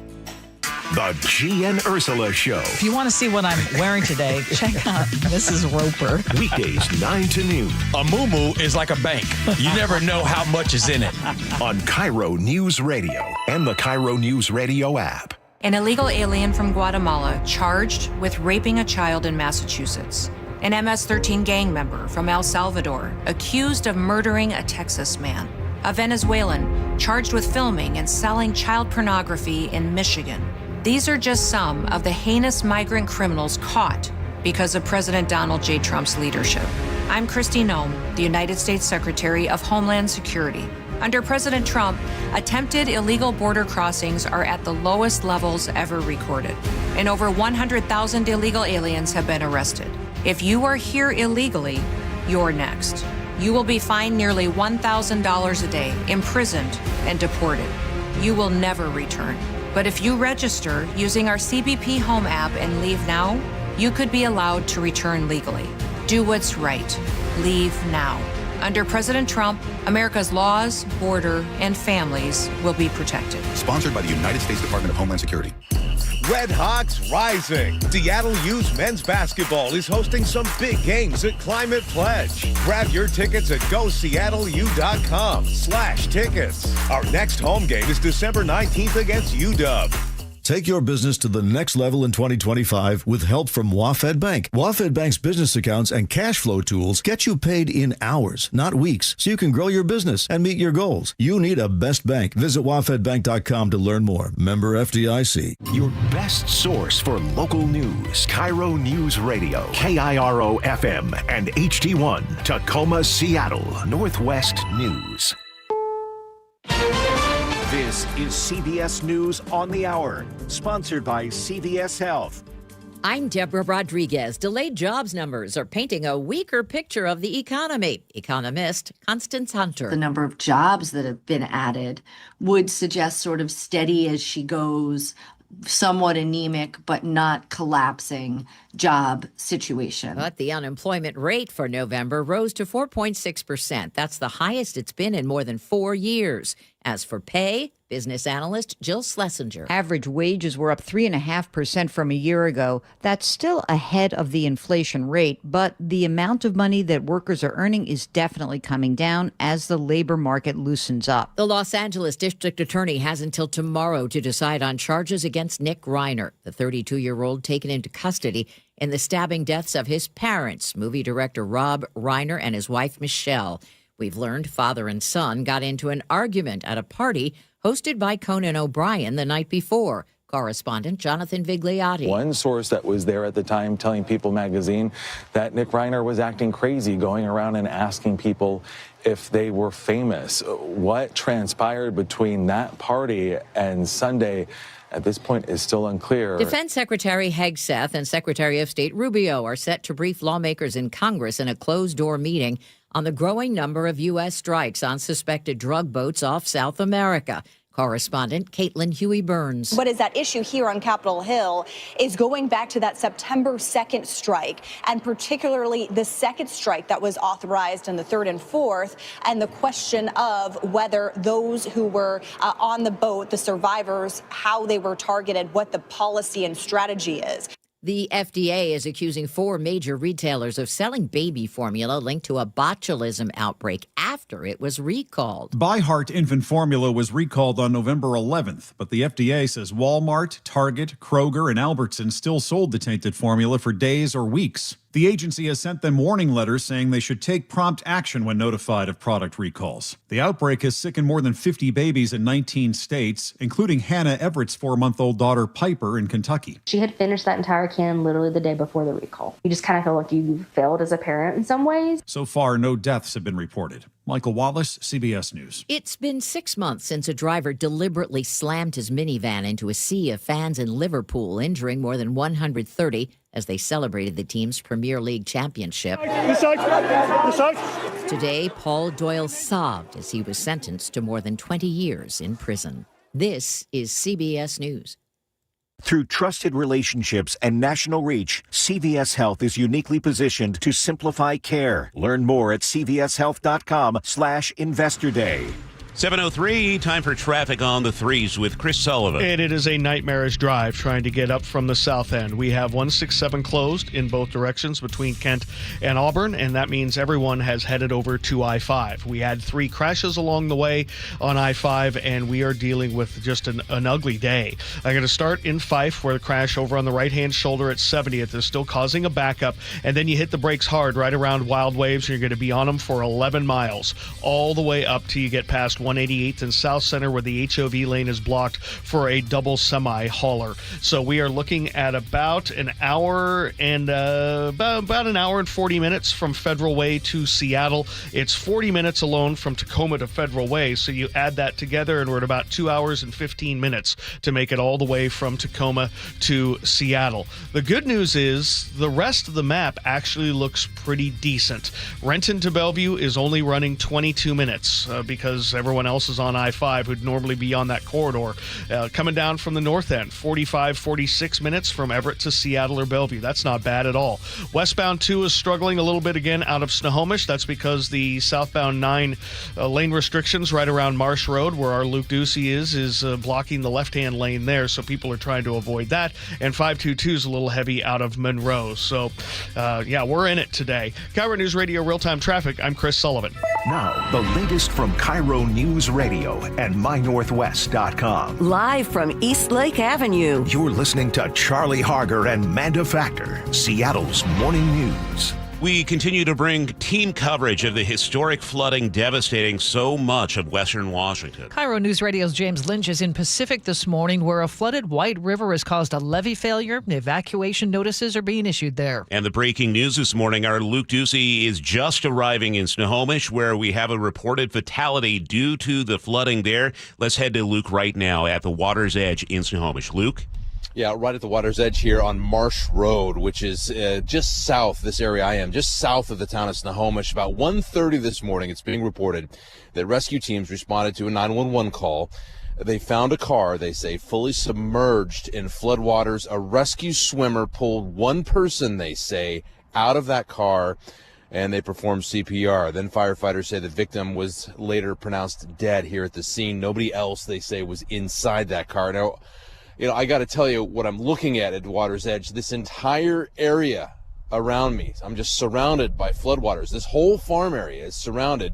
Looking at the water's edge, where Marsh Road kind of goes and cuts through this farmland. I have an SUV right now. There's no way I would even attempt going in there. It looks really, really deep. There are road signs on every street entrance to here marked, road closed. And we've been warning people, you got to be careful of this high water in all these areas, especially driving, which leads us to the investigation. There are a lot of things we don't know yet. For instance, did the car drive into this water? Was it already there and was kind of caught by surprise? What led to these circumstances? So a lot of unknowns right now. We're trying to nail down that information, get that information released. But how scary for one person, at least we presume that they were alone inside this car and this happened, but we don't know, again, pronounced dead here at the scene. Don't know if they died here this morning at about 1:30 or a little bit before, or was it hours or days before? A lot of questions, but really sad news, really scary. This could be the first flood-related and storm-related death we've had in this state over the past week or week and a half or so. We're live near Snohomish. Luke Ducey, KIRO News Radio. Now let's head to James Lynch. He's in Pacific this morning where evacuations are underway. What can you tell us, James? Manda, activity here in Pacific is really starting to pick up. Daylight emergency crews say will give them a better idea of what they're dealing with. Now, the breach is along a stretch of the White River where sand-filled barriers are being used to shore up the levee on the White River and prevent flooding. It is believed a tree fell on the barrier and caused the breach. The first 911 call came in at about 1:20, a caller reporting water in the apartment. Here's Kelly Hawks with Valley Regional Fire Authority. We live about 2 blocks north of this, so I'm hoping and praying we'll be okay. Other than that, we're prepared to get out. Now, that was the wrong bite we were planning to run. Kelly Hawks with Valley Regional Fire reported that about 220 families have been evacuated from their homes, and they are in shelters here in Pacific, particularly at the Senior Center on 3rd. Now, most of the action was near Butte Road and 3rd Street, 3rd Avenue Southeast. Everyone is being asked to stay out of that area while emergency responders do their work. Again, about 220 families affected, most seeking shelter at the Senior Center on 3rd Avenue. Live in Pacific, James Lynch, KIRO News Radio. Compounding things, sheriff's deputies are out with a warning that if your home has been flooded, looters may be looking to take advantage. KIRO 7 TV's Samantha Lomibao reports some thieves came out in kayaks in Snohomish County. Deputies say 2 family members took a boat out on Saturday afternoon to check on their property, see the damage when they heard some voices. When they rounded the corner, they caught 5 young men in kayaks with spray paint in hand. Now, the owners say they confronted them and that group took off. They ended up finding their crane vandalized and one of their ropes stolen. Deputies say they're still working to locate the suspects who were last seen along Highway 9 in Snohomish.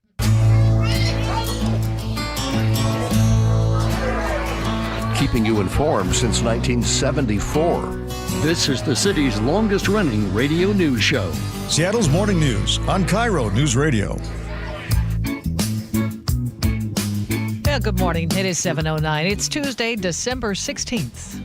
I'm Charlie Harger with Manda Factor. Yesterday, when Nick was on with us, Nick Allard, Manda, he was saying that this week would be more impactful in terms of the widespread damage from the weather than last week. At first, I didn't believe him, but now taking a look at what's happening, he was absolutely right. And knowing there's a big wind event coming in, too. It's heavy rain, windy tonight. Yeah, that is just a mess this week.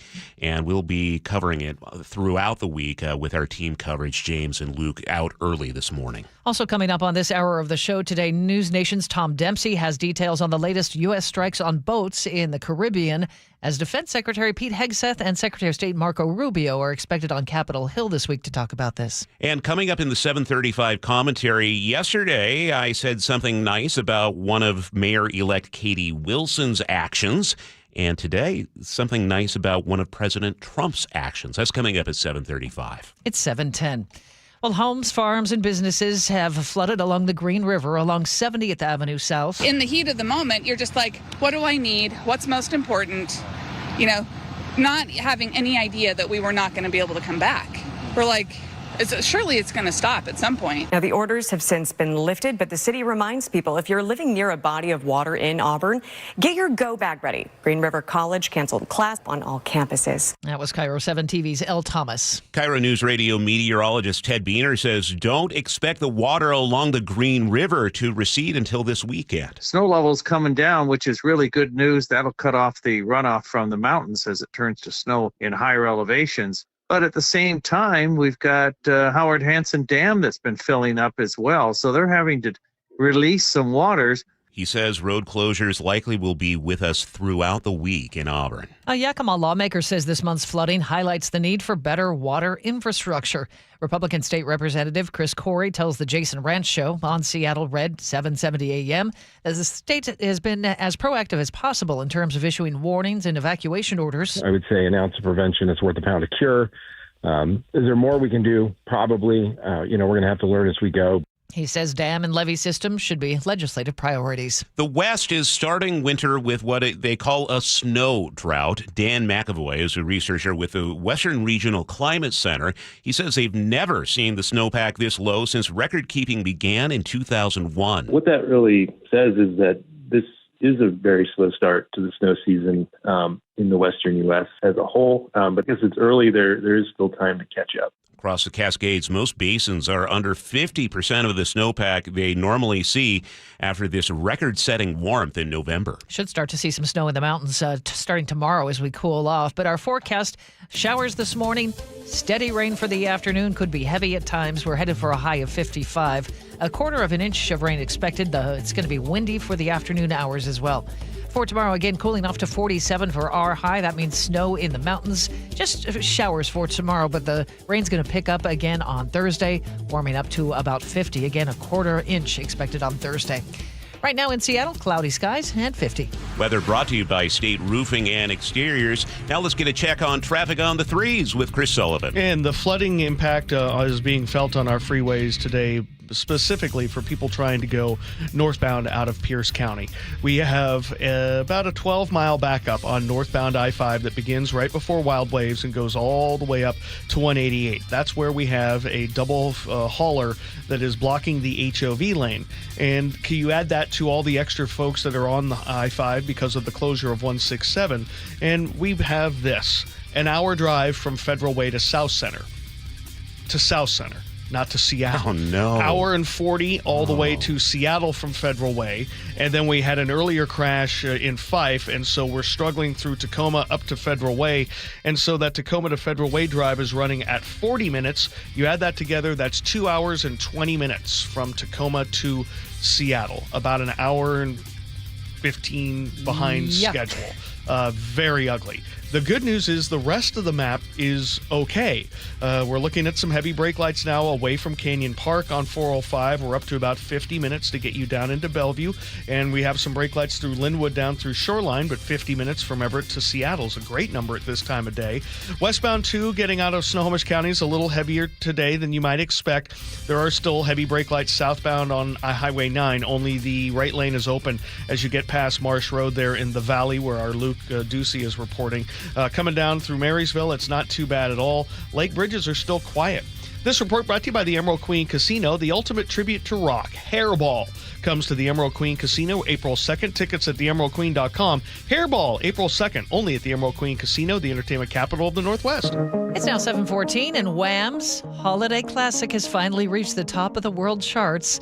KIRO News Radio's Katrina Gishard is here. It only took 4 decades, but Last Christmas has climbed to the #1 spot on Billboard's Global 200 for the very first time. Last Christmas, I gave you my heart.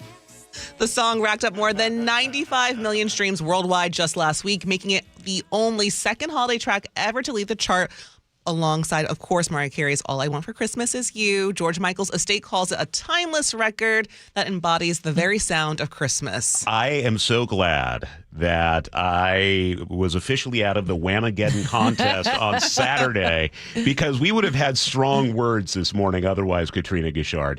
Okay. The Whamageddon contest, for those who don't play, is if you hear Wham's Last Christmas. It has to be the Wham version. Then you're out. So you get a group of friends and you're walking around, you're listening to the radio, and once you hear it, you're out. I still have 2 friends in this competition. Ooh, okay. But so we got to play it every hour, every day, and have them tune in. Yeah, well, okay, you know what? Let's call them up. I'll say, hey, we have something special for you. I was at Pacific Place for probably all of an hour and a half, and I heard it 3 times. Well, it's the number 1 song in the world. Yeah. All right. Thank you, Katrina. It's 7:16. Seattle's morning news. Hear it live, stream it online, watch the show, or catch the podcast anytime. Seattle's morning news, wherever you are. Well, investigators in the deadly shooting at Brown University have released new images of the suspected gunman taken just a few blocks from the Ivy League campus Saturday. They are still looking for him this morning, and we get the update from CBS News correspondent Tom Hansen in Providence, Rhode Island. Police initially detained the man Sunday, but cleared and released him hours later. Now, investigators have returned to the scene, sifting through bushes and searching in dumpsters for any clues left behind more than 2 days after the attack.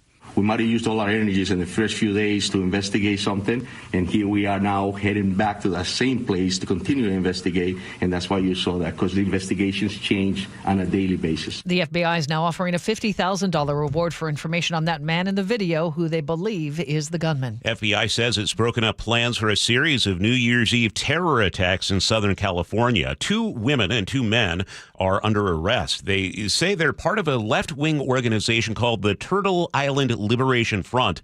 Here's CBS News Justice correspondent Scott McFarland with details. The group's being held in jail this morning pending trial, accused of being an anti-government extremist organization of self-proclaimed radicals who want to take down capitalism. The FBI says the plot was so advanced it busted the group as the alleged conspirators were actually preparing to test the bomb material in the Mojave Desert Friday. This video, provided by the FBI, is from a surveillance flight that was overhead. The group allegedly was working to set off the bombs in backpacks near 5 major business distribution facilities in Orange County and Los Angeles County, California. The feds say the alleged terror attack was being timed for New Year's Eve so that the explosions would blend in with the sound of fireworks. The FBI says an Instagram page associated with the extremist group advocates violence against government officials, and that the Turtle Island Liberation Front was also plotting a 2026 attack against immigration agents. It's now 7:18. Well, Defense Secretary Pete Hegseth and Secretary of State Marco Rubio are set to brief members of the House and the Senate amid congressional investigations into U.S. military strikes on alleged drug boats in the Caribbean. This comes as 3 more boats were struck and destroyed this week. Let's get some details now. We are joined live by News Nation's Tom Dempsey at the White House. Tom, let's begin with this latest strike. What do we know about these boats that were shot at? Yeah, good morning from Washington, D.C., guys. So, yeah, this is the latest strike to take place in Latin America, specifically the Eastern Pacific Ocean and international waters. The U.S. military confirming 3 alleged drug boats were struck in these military strikes that took place on Monday. 8 people total killed, but that brings up the total now over the last few months, over 20 strikes in Latin America on these alleged drug boats. 95 people at least killed in these strikes, and this is a big effort by President Trump and his administration to crack down, they say, on illegal drug trade. And these 3 boats are allegedly traveling, like I said, in international waters, but on what U.S. Southern Command described as being known trafficking routes. So it's been a busy last few months with this military operation, all taking place in the international waters near Venezuela. Tom, what are we expecting from this briefing this morning? Yeah, so the first briefing is actually taking place this morning on Capitol Hill in front of the full Senate. With Secretary of War Pete Hegseth and Secretary of State Marco Rubio. Obviously, very interesting timing with this because it's coming, less than 24 hours after the announcement of this most recent strike that took place in Latin America. But some lawmakers are really demanding a lot more answers, even some Republicans demanding a lot more answers from the Trump administration about, the justification for these strikes that we're reporting on and the justification for this military buildup that's happening in the Caribbean. And so this is going to be a face-to-face briefings that are happening today. One with the full Senate, one with the full House that's happening, and they're going to be able to ask questions about the military operation because some lawmakers really aren't happy with the amount of transparency that they say is coming from the Trump administration with all this. So it's not committees, it's the full bodies of the legislature. How unusual is that? Yeah. Yeah, so this is the full Senate that's going to be being part of this briefing happening this morning. And like I said, it's not just Democrats that are criticizing the Trump administration with this. We're even hearing some Republicans. One of them, Representative Tom Massey from Kentucky, he even is a part of a bill that's being floated around the House. It's a war powers resolution that would require congressional approval for any further military actions in Latin America. So I think it's going to be really interesting to see sort of the reaction from this afterward when senators are leaving. Did they get enough information? Some of them really want to see video of that attack back in September. It was a follow-up attack on 2 survivors of a strike on an alleged drug boat that, some lawmakers say could have potentially violated international law. So, man, to be a fly on the wall for those briefings, 2 of them happening, like you said, one in front of the full Senate, one in front of the full House, and some lawmakers really demanding a lot more information now. Yeah, I would imagine it could become quite contentious this morning. Yes, absolutely. And like I said, I think that's going to be a really key thing to watch for. Are lawmakers satisfied with the responses from Secretary Hegseth and Secretary Rubio?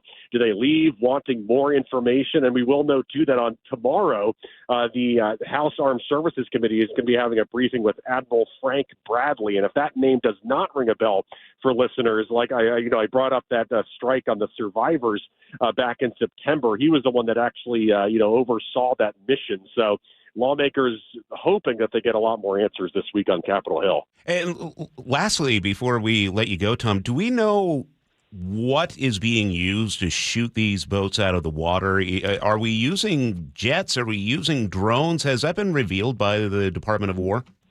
I don't believe there's been, true specifics, but, what's been interesting is they are releasing video. I don't believe it's for every single one of these strikes, but, just the one that took place on Monday. They released video of that, and it's labeled as unclassified, posted to social media for all the world to see. And literally, you see these alleged drug boats that are allegedly being operated by foreign terrorist organizations, literally on the open seas, international waters, and in a flash, you see, fire up from these boats. So, this is the United States military very much aiming at these alleged drug boats. And we're seeing some of it firsthand in the videos that are being released. All right, Tom, we'll be watching for your updates. Thank you so much. News Nation's Tom Dempsey with us from the White House. We'll check back on our flood coverage at 7:30. First, though, with traffic on the 3s, here's Chris Sullivan. 2 hours and 20 minutes. That's what it's going to take you to get from Tacoma to Seattle at this point. So if you're leaving right now, you won't be to Seattle until about 9:45. Let that sink in for a little bit. It's 7:23. Because we have an 11-12 mile backup that begins before Wild Waves and goes all the way up to the Kent Des Moines Road and then extending a little bit further because we've been dealing with a double semi-hauler that's been blocking the HOV lane.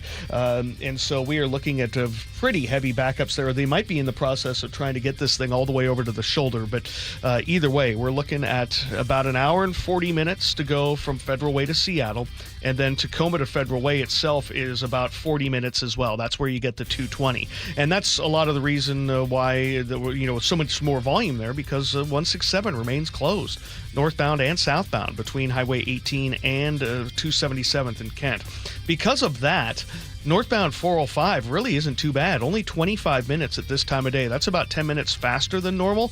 Brake lights are starting to pop up a little bit along the way. Lake bridges are still fine. Coming down from the north end, we're seeing some braking around Green Lake there, right around 85th on I-5 to go with a little bit more in Mount Lake Terrace. So we're getting closer to an hour from Everett to Seattle. About an hour from Everett to Bellevue. Canyon Park on down is where we're seeing the heaviest of it. So other than I-5 northbound, it's actually not terrible for this Tuesday. KIRO Newsradio real-time traffic. I'm Chris Sullivan.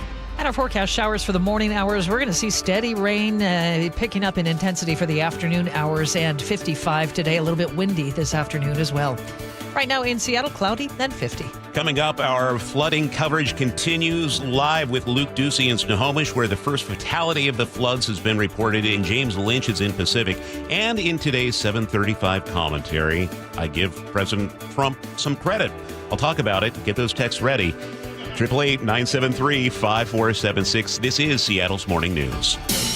Thank you to all of our great KIRO News Radio listeners. This is the moment. For making the 37th year of Holiday Magic our biggest one yet. It is a celebration that benefits Treehouse. Thanks to your generosity and the important work of Treehouse, kids in foster care will have the holiday they wished for. We ask you to give. You do. You always come through. You can still donate. Just head to mynorthwest.com/holidaymagic. Getting more as a MyLowe's Pro Rewards member is easier than ever with the Lowe's app. Download it today and earn 500 points the first time you log in. Plus, your digital wallet helps you scan, save, earn, and access what you need to manage it all in one place. Download the Lowe's app and take advantage of your Pro benefits today. Lowe's, we help, you save. Valid 12/1/25 through 1/7/26. Offer valid for first login per organization only. Loyalty program subject to terms and conditions. Additional restrictions apply. Visit Lowe's.com/terms for more details. Subject to change. Wesley Financial Group is not a law firm. I'm Chuck McDowell, founder of Wesley Financial Group. Did you buy a timeshare because they told you it was a great investment? That's a lie. Most timeshares can be bought online for $1. To find out what your timeshare is worth and to cancel it, call us today and we'll send you our timeshare exit kit free with all your options for cancellation. Call Wesley for your free exit info guide. 800-771-1300. That's 800-771-1300. How about a simple New Year's resolution, one that even I was able to achieve? Reverse the clock on hair loss with Advanced Hair's simple one-day FUE treatment. You'll feel more confident and more youthful when you witness your own natural hair growing into those places that have been balding or thinning for years. I'm surprised and relieved every time I look in the mirror. You need to know what that feels like. From Advanced Hair's breakthrough technology to their highly experienced team, there is no one I would trust more than Advanced Hair Restoration. I experienced their exceptional standard of care firsthand. Your comfort and your results are the top priority of the entire Advanced Hair team. Celebrate this new year with a fuller head of hair and get a free consultation, $250 off, and 250 free hair grafts. Call 425-449-8185. That's 425-449-8185. Discover what meeting your resolutions could look like with the before and after pictures at advancedhair.com. Eric Johnson here. I spent the past 30 years working to help make our community better informed, better protected when it comes to consumer issues, and better equipped to take on whatever life throws at us. That's why I love the free Washington Accident book series from Davis Law Group. These books keep us better informed about the law, better able to protect ourselves on and off the road, and better off when all is said and done after an accident. Chris Davis didn't have to write these books. He did it because he saw a need. People who were in accidents or other legal situations didn't know what to do, what pictures to take, documents to request. Only a tiny fraction of the people who get these free books will ever become clients of Davis Law Group, but that's not the point. Chris wrote them because it was the right thing to do. The free Washington Accident book series is a must-have for drivers who want to be prepared for whatever the road might throw at them. Get yours at WashingtonAccidentBooks.com. Did you know that nearly half the homes in Western Washington are not properly insulated or not insulated at all? That may be the reason why your home is way too hot in the summer and way too cold in the winter. It may also be the reason that your energy bills are sky high. Right now, Insulation Northwest is offering a free inspection of your home's insulation. This is a $199 value and it's absolutely free, no obligation. Just call today and Insulation Northwest will arrange a time that works with your schedule. We'll perform a thorough exam of your home's insulation and give you the advice you need to start saving thousands. Everyone who calls today will also receive a free infrared screening of your home using the latest technology. This will help reveal any hidden flaws in your home's protective energy blanket. What do you have to lose? It only takes about an hour and it's absolutely free. Call Insulation Northwest today, the real insulation company.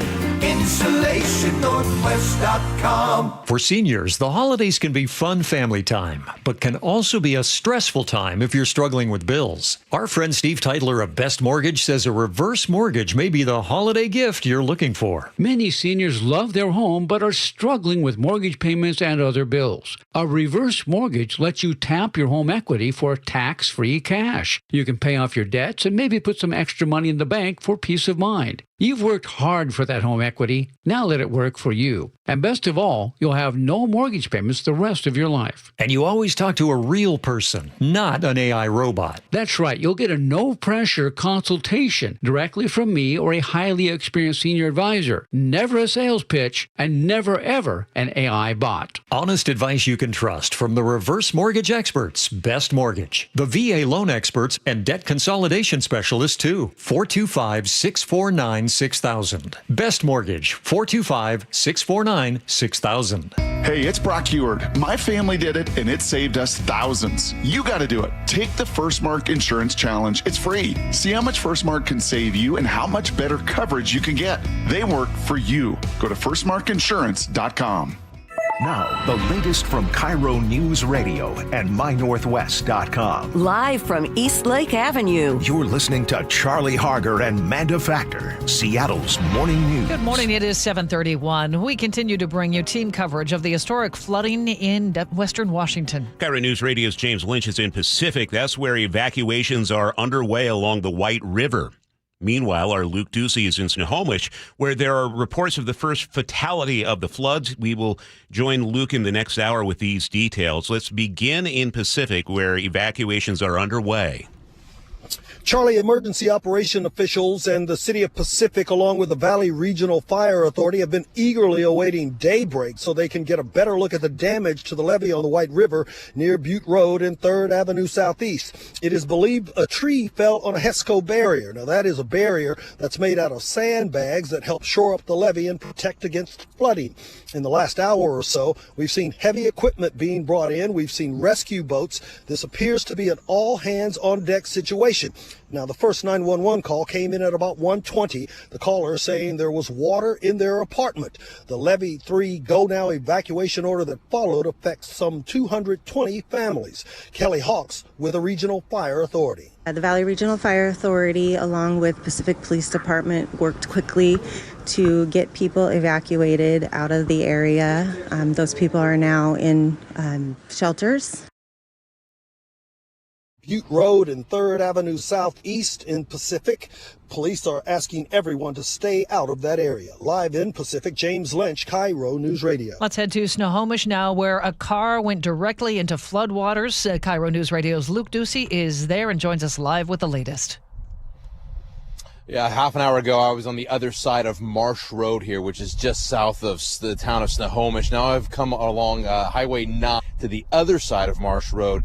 No rescue crews. There was someone here who was kind of patrolling the do not cross, these lines and traffic patrol, and they said, they didn't know what I was talking about. So it sounds like, this happened at 1:30 in the morning. So it's very possible these rescue crews did what they had to do, and then they recovered the vehicle as well, and then they left the scene here.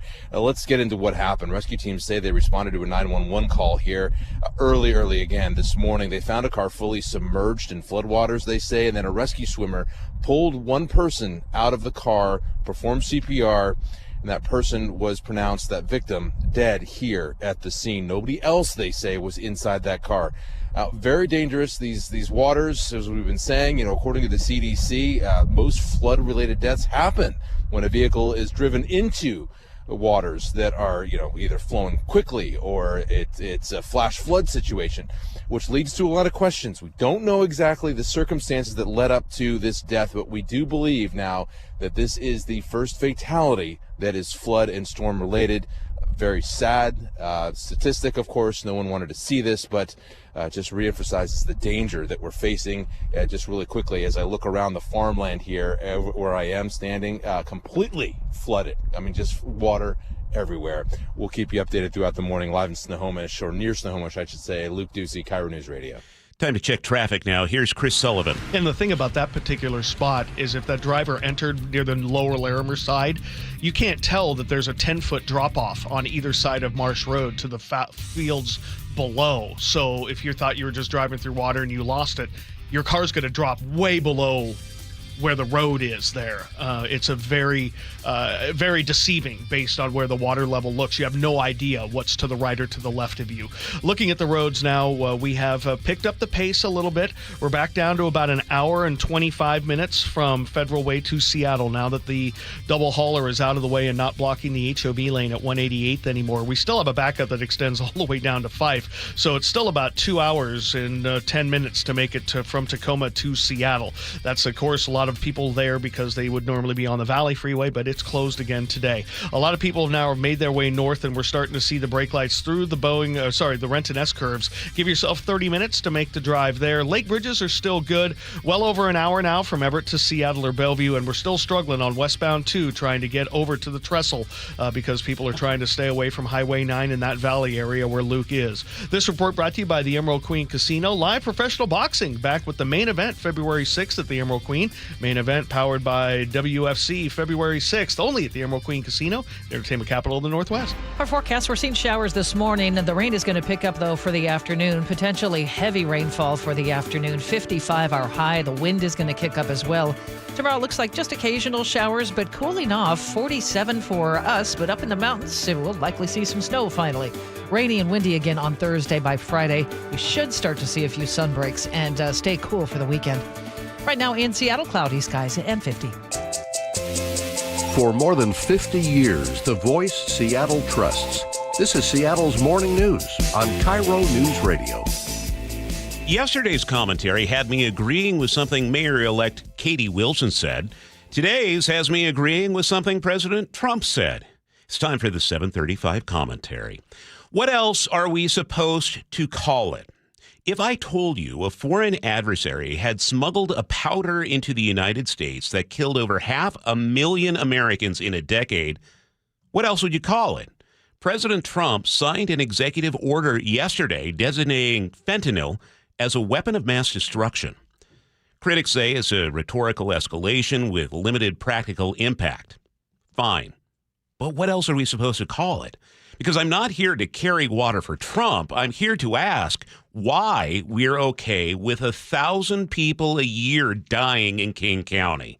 In fact, more than 1,000 people a year for the past 3 years have died here from ODs. More than 80% involved fentanyl. That's nearly 4 people a day, every day for a year. One detective compared it to a commercial airliner crashing every month. We seem okay with this. Mayor-elect Katie Wilson has made clear she intends to double down on the approach that got us here. More tiny house villages, more shelter without sobriety requirements, more meeting people where they are, housing without pressure toward treatment. Here's what that means. We don't encourage people to get into treatment in King County unless they say so first. It's called harm reduction. The theory is you keep someone alive long enough that they might eventually decide they want help. Meanwhile, they remain addicted, suffering, dependent on a supply chain run by cartels the federal government now classifies as foreign terrorist organizations. Every time someone smokes fentanyl, even with a roof over their head, they are rolling the dice on whether some cartel chemist in Sinaloa got the blend right that batch. 2 milligrams can kill you. That's a few grams of salt. I've seen the suffering. I've seen deep inside the camps where people are lost to this addiction. The addiction telling them that sobriety would be worse than living outside, worse than the rain and the mud and the filth. I've watched people chase a high that stopped feeling good years ago just to feel normal, just to not be sick for a few more hours. I've sat with families describing the loss. Sometimes it's the teenager who took one pill at a party, didn't even know what was in it. Sometimes it's the child who descended slowly over years. The desperate phone calls, the last conversation that haunts a parent forever. The grief is the same. The fentanyl does not care how you found it. What I can't accept is a policy that watches this happen and calls it compassion, that says the most humane thing we can do is not ask anything of the people in the grip of a substance that is killing them, that treats the suggestion of treatment as coercion. We hand out clean foil. We revive people in the morning so they can smoke again that night. We call this meeting people where they are. Where they are is dying, slowly, with our permission. More than 1,000 people died in King County last year. Every one of them was someone's child. And we're going to double down on not asking them to get help. Not a weapon of mass destruction? Okay. What else are we supposed to call it? And that's the commentary for December 16th, 2025. You can always weigh in. Shoot us a note on the text line, 888-973-5476, or leave a comment at mynorthwest.com. It's 7:40. Sully, what's coming up in traffic? We're going to take a look at the massive delays on northbound I-5 from Fife up into South Center. We'll break it down next. Retirement used to feel like something way off in the distance, and suddenly it's not. And like so many of you, I want to make sure the money I've spent a lifetime saving will actually last.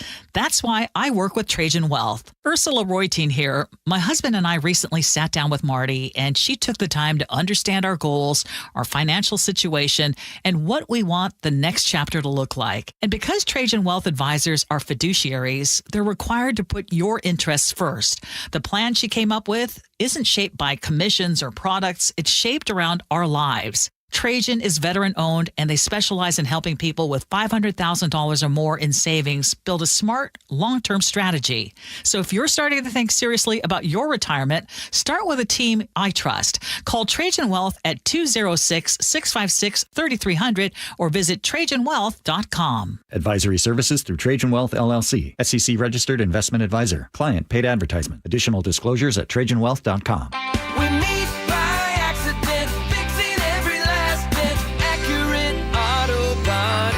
If you've been in an auto accident, you have the right to take your vehicle to any repair facility. Accurate Auto Body has been family owned and operated since 1994, and they work for you, not your insurance company. Your insurance company may not love them, but you will, because we meet by accident, fixing every last bit. Accurate Auto Body. The stock market was on fire in 2025 due to AI and tech stocks. Now is the time to set a strategy for 2026. It's a good opportunity to lock in those gains and invest into a stable platform. With $8 trillion in cash sitting on the sidelines, investors are either scared or unsure where to go. Hi, I'm Scott Rurecka, CEO of Legacy Group Capital in Bellevue. Legacy Group Capital develops local real estate, lends money, and shares the profits with our investors. Diversify with Legacy Group Capital. Invest into our Northwest Fund, which is currently delivering 9% on a fixed rate term. It's our flagship fund for 19 years with zero investor losses. And yes, we do accept IRAs. Find out why 1,300 local investors have invested over $350 million. Legacy Group Capital at legacyg.com. This is not investment advice. Investments available to accredited investors only. Details at legacyg.com. 7:43, time for traffic on the threes with Chris Sullivan. And now that we have cleared that double hauler out of the way on northbound I-5 that was blocking the HOV lane right near 188, we're in much better shape. We're getting better. The problem is it's still bumper to bumper from Fife up to the Kent Des Moines Road. We have about a 45-minute trip from Tacoma to Federal Way alone. That's a 25-minute delay. And then we have about 45 minutes from Federal Way to South Center. That's about 15 plus. So overall, it's an hour and 15 from Federal Way to Seattle. You add that to the 45, and you have a Tacoma to Seattle drive of about 2 hours at this point. That's a lot of people stuck there. Also, there are all the people who would normally be on 167 today. So if you're ever wondering, why does everybody worry so much about the Valley Freeway? It's not that big. Oh yeah, it carries a ton of cars every day, and I think we're realizing that now.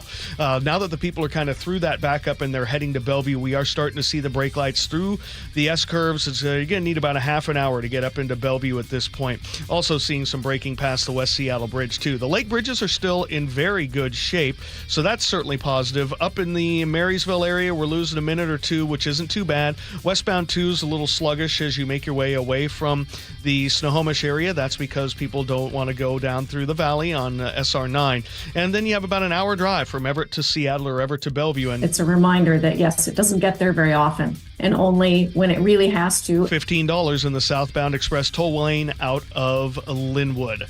KIRO Newsradio real-time traffic. I'm Chris Sullivan.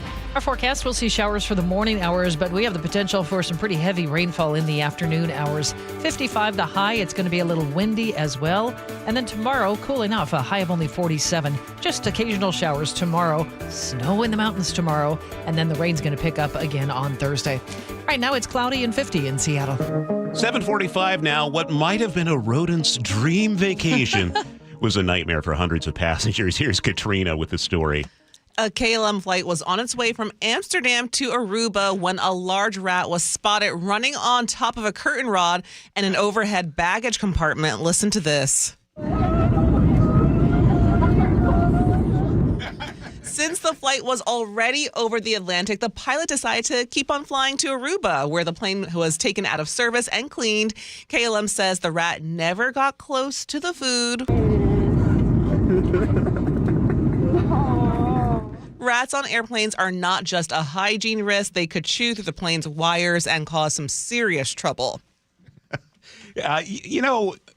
It's not enough to bring a plane down with like hundreds of passengers, all this jet fuel for a rat. I don't want a rat on my plane, but what do you guys Well, what we think? didn't see, the pilot actually, underneath the pilot's cap, the rat was under there pulling the pilot's hair, flying the plane, and then the rat escaped. So the pilot is actually the rat's friend, I think. Okay, rat-a-boing is what that's called. Okay. All right. Come on, let's be honest.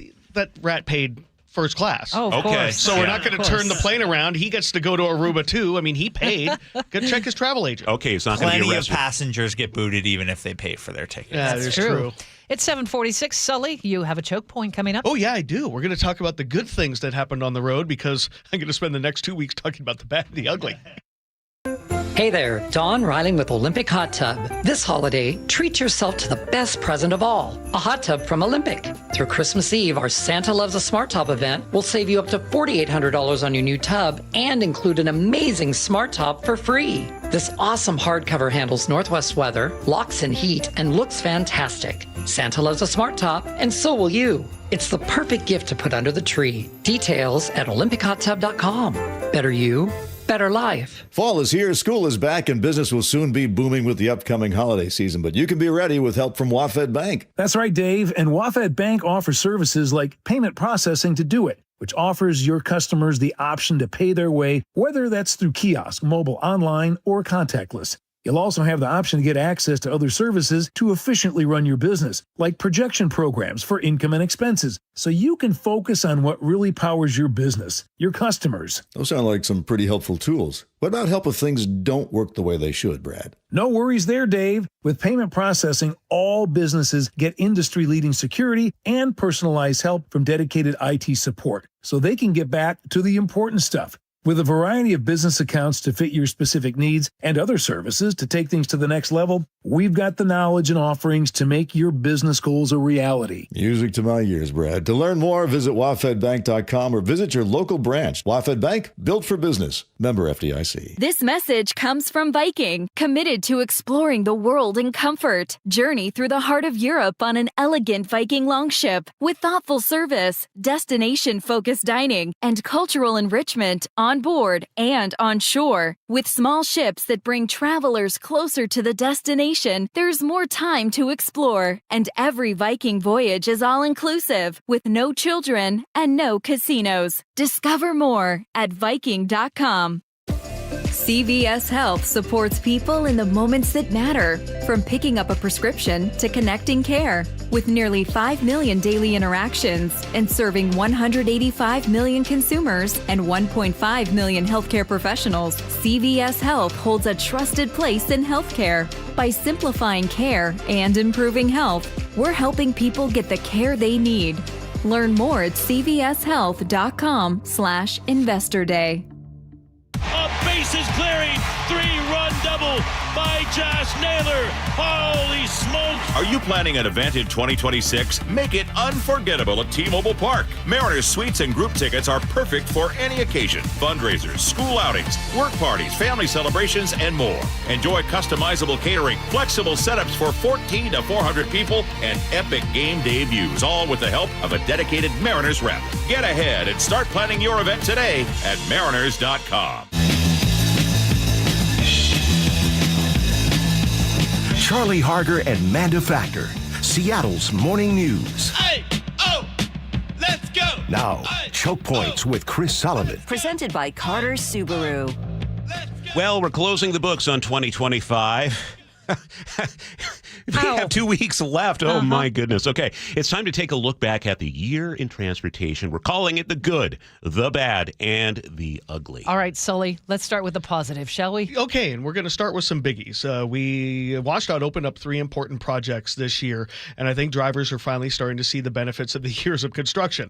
For instance, the new 529 on and off ramps in Marysville opened this year, providing an option into the city that is free of railroad crossings. So that is a very big deal. The new diverging Diamond interchange at SR 18 and I-90 opened. So did the new lanes south of the interchange at Tiger Mountain, where they widened the highway. Adding capacity to that spot, I think, will be a game changer, though it's too soon to say whether this will really help eliminate that westbound I-90 backup every weekend.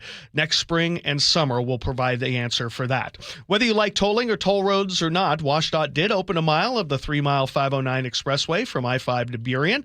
Just checked with the stats, and about 7,800 vehicles a day are now using that facility and paying that toll. So that's a positive start to that. Speaking of tolling, the state opened up the new tolling system on SR 167 to match the existing system on 405. Better efficiency, that's great. And shockingly, I have not seen the toll hit the $15 max now that there is segmented tolling. I'm not sure what's happening differently, but that's definitely good news. People are paying less to get in there. Maybe having to declare and use the Flex Pass there is cutting down on some of the cheating.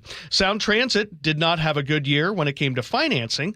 We're going to get to that in the bad, probably the ugly. But it did open up much more light rail line, which is a positive. Expanding the system along I-5 and on the east side, Sound Transit opened service into downtown Redmond, and it opened service into Federal Way. Those are wins. Positive year for the Washington State Ferries. The system returned to full service levels for the first time since the pandemic. The Wenatchee's back in service after years in dry dock after being converted to electric power. Now it's had some struggles in and off its return, being in and out of service because they try to figure things out, but it's good to at least have it back in there. The state also awarded a contract to build new electric hybrid ferries, so that's certainly positive. To the airport, new Checkpoint 1 opened earlier this year on the south end. So did the refurbished Checkpoint 5. Which is now Checkpoint 6. That's the one at the far north end. Opened up a lot of new TSA gates to help speed up your visits. New Concourse C on schedule to open next year. Construction on the expressway continuing to make progress. And my final good story is Real ID, because it turned out to be a giant nothing burger. We didn't experience huge lines or people being turned away or missing flights. TSA will start charging you $45 if you don't have a Real ID in February. But that's for next year's people to worry about, not 2025. Sully, it's just so unlike you, seeing you just so warm and fuzzy about your stories. You're going to have some fire and brimstone next week, right? Yeah, certainly, because let's be honest. These agencies take a lot of our money, right? People. They use a lot of our money, and they don't necessarily use it wisely. But I think it's important to also highlight the fact that they do good work. And things happen, and it takes time. And when projects finish, it's important to highlight that and to be positive. But no, that's why it's the good, the bad, and the ugly. The good only gets 1/3. The bad and the ugly gets 2/3. And those are going to come over the next couple of choke points. How do you differentiate bad and ugly? Well, basically based on, I think, severity of impact. Okay. So, for instance, in the bad category, we might run into, I don't know, people running into bridges. On the ugly, we might say Sound Transit's $35 billion in the hole. Okay. Spoiler alert. Gotcha. Maybe I'm just saying, so I'm kind of differentiating here and there. I mean, to a lot of people, it's just ugly. Speaking of ugly, how's traffic this morning? Well, you don't have to call me that. That's It's like Mo Sislak. He's been called lots of things, but never ugly. We are improving on northbound I-5, definitely from Federal Way up through South Center, now that we had that long-term crash out of the way. Now, the problem is people have moved further to the north, and our good friend David's out there telling us that it's really heavy through the middle of Boeing Field on up into downtown. Biggest issue is really just from Tacoma to Federal Way, that drive up the Fife Hill, crawling. 45 minutes to make that drive, and that's 25-minute delay. And then we're back down to about a normal hour and 10-minute trip from Federal Way to Seattle. So that's great. And with 167 being out of commission, that's certainly positive. Now, further south on 167, the section that's open before Stewart Street, we have a crash blocking 2 out of 3 lanes. Fortunately, there aren't a lot of people there, but I am watching that. Rented to Bellevue, a half an hour. Lake bridges are okay. Coming down from the north end, hour drives from Everett to Seattle or Bellevue. And westbound 2 continues to struggle from Highway 9 in Snohomish all the way down and across the trestle, as people just don't trust being on Highway 9 at this point. And believe me, I get it. KIRO News Radio Real-Time Traffic. I'm Chris Sullivan. And our forecast showers this morning. The rain's going to pick up for the afternoon, though. Potentially some real heavy rain. We're headed for a high today of 53. Tomorrow, cool enough, only in the upper 40s. A quarter-inch rain expected for today. Right now in Seattle, we have mostly cloudy skies. It's 50. Just getting word the flash flood warning in Pacific has ended. It is now considered an aerial flood warning that has been issued. We'll have details on this coming up with James Lynch, who is live on the scene in Pacific, where a levee has breached, on Seattle's Morning News. Hey, it's John Curley with Dr. Kopstein from K2 Vision RLE. Doc, I heard that 50% of Americans have their lenses replaced by the time they're 75. That's exactly right, John. As we near 50, our eye's natural lens starts to become dysfunctional. If you've now added readers to your need for glasses and contacts, it's a sign the quality and function of your natural lens is fading, and it's a steady decline towards cataracts. Don't go another 20 plus years with poor vision, hassling with contacts and readers. Do what I did. Choose a quick, painless refractive lens exchange from K2 Vision RLE and start enjoying great vision now. Our new lens technology is truly amazing. After replacing over 100,000 lenses, we have the experience to guide each patient to their best solution, even if that's recommending you wait a little while before RLE. K2 Vision RLE can restore distance and near vision permanently, plus never develop a cataract. Read the reviews and schedule a free Zoom consultation now at k2visionrle.com. KIRO FM and HD1, Tacoma, Seattle. This is the story of the one. As an HVAC technician, he and his digital multimeter are in high demand. So when a noisy office HVAC turns out to be a failing blower motor, he doesn't break a sweat. With Grainger's easy-to-use website and product information, he selects the product he needs to keep everything humming right along. Call 1-800-GRAINGER, click Grainger.com, or just stop by. Grainger, for the ones who get it done. Wesley Financial Group is not a law firm. I'm Chuck McDowell, founder of Wesley Financial Group. Did you buy a timeshare because they told you it was a great investment? That's a lie. Most timeshares can be bought online for $1. To find out what your timeshare is worth and to cancel it, call us today and we'll send you our timeshare exit kit free with all your options for cancellation. Call Wesley for your free exit info guide. 800-771-1300. That's 800-771-1300. I'm worried. About what? Water. Oh? Hot water, if you really want to know. Water heater worries? Worried it's wearing down. Running out? The hot doesn't last like it used to. So you're... Worried. I got a guaranteed fix. Let me guess. A new water heater. Right, but... That's what worries me. Well, worry no more. Why? What you need is an Apollo Plumbing water heater. Because? We include Wrenchie's worry-free warranty. Wrenchie's what? Worry-free warranty. Which means? When it wears out, we replace it. No extra charge. As an A-List Club member, you're covered for life. For life? For as long as you're an A-List member. You get annual life-extending water heater flushes included. So it lasts longer. Right. And when it needs replacement, you're covered. With no worries. Because it's Wrenchie's worry-free warranty. What else would you expect from the Ready Right Now plumbers? Apollo Plumbing. Home of Wrenchie's worry-free warranty.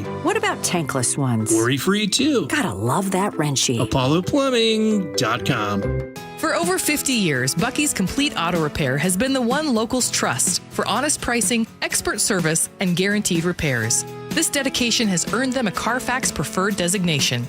At Buc-ee's, every customer gets detailed Carfax updates, timely service reminders, and a full service history all at your fingertips. With 16 family-owned locations, no appointment needed, and easy financing, Buc-ee's makes auto care simple. Visit Buc-ee's.com today and drive with confidence. Buc-ee's.com. Leaves are falling, school's back, and the holidays are almost here. You're busy, and you need a bank that won't slow you down. WaFd Bank is here for you with free business checking. You'll have access to online banking with bill pay, mobile deposit, signer and non-signer debit cards, and the option to upgrade your account with treasury management services as your business grows. Take things to the next level with knowledgeable bankers that understand your business. WaFd Bank, built for business. Visit wafdbank.com. Non-sufficient funds charges may apply. Member FDIC. Red Hawks rising. Seattle U's men's basketball is hosting some big games at Climate Pledge. Grab your tickets at goseattleu.com/tickets. Our next home game is December 19th against UW. Your best source for local news. KIRO Newsradio, KIRO FM and HD1, Tacoma, Seattle, Northwest News.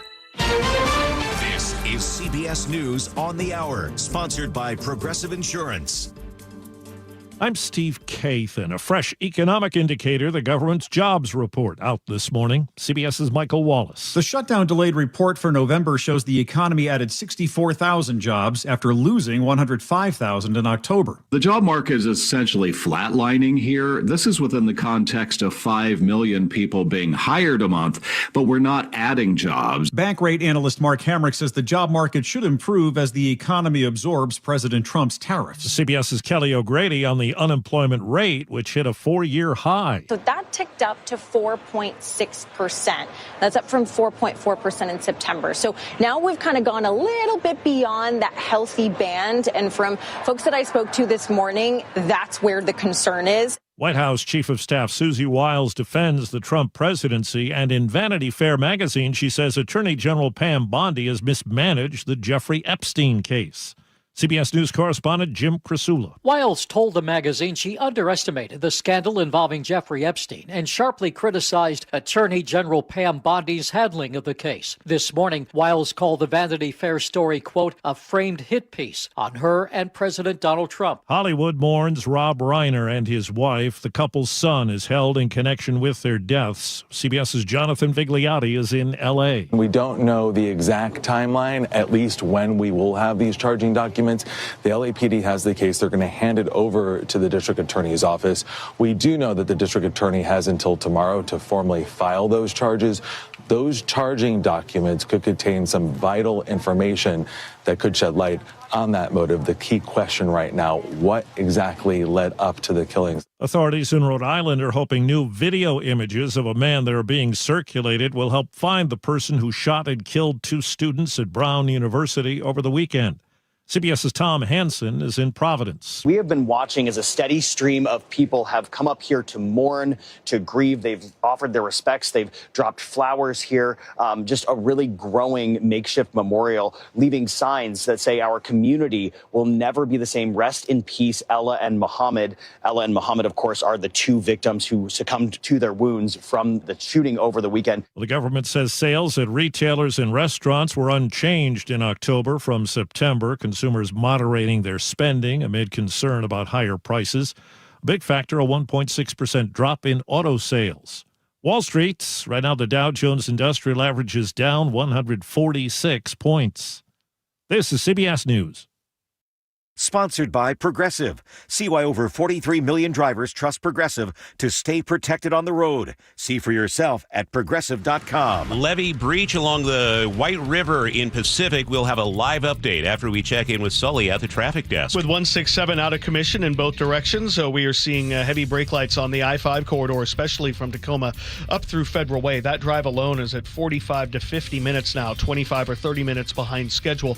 The good news is the rest of the northbound I-5 405 drive is not terrible. Back down to a half an hour into South Center in about 35 minutes from. So we're running at about an hour and 10 minutes to go from Federal Way to Seattle, which is great. However, you add that spot out of Tacoma, and it's still a 2-hour proposition to get you to Seattle out of the Tacoma area. Northbound 167 in the spot that's open right before Stewart. We've got the 2 right lanes blocked for a crash there. Minimal backup because so many people have avoided the 167 corridor. Looking at northbound I-5 as you make your way, northbound 405, we have heavy brake lights through the S-curves. About a 35 minute trip for you. The lake bridges are still in good shape. Southbound 5 looks like we might have a crash right underneath the convention center. I'll have more for you on that in 10 minutes. Coming down from the north end, hour and 15 minute trip. Everett to Bellevue, about an hour from Everett to Seattle. We might have a crash on southbound 405 right around 522. KIRO News Radio real-time traffic. I'm Chris Sullivan.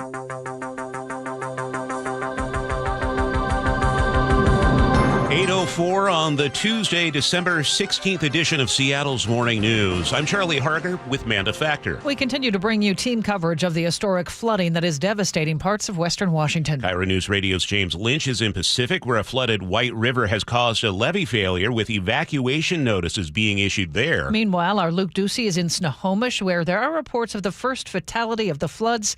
Let's start in Pacific, though, where those evacuations are underway. James, what are you seeing?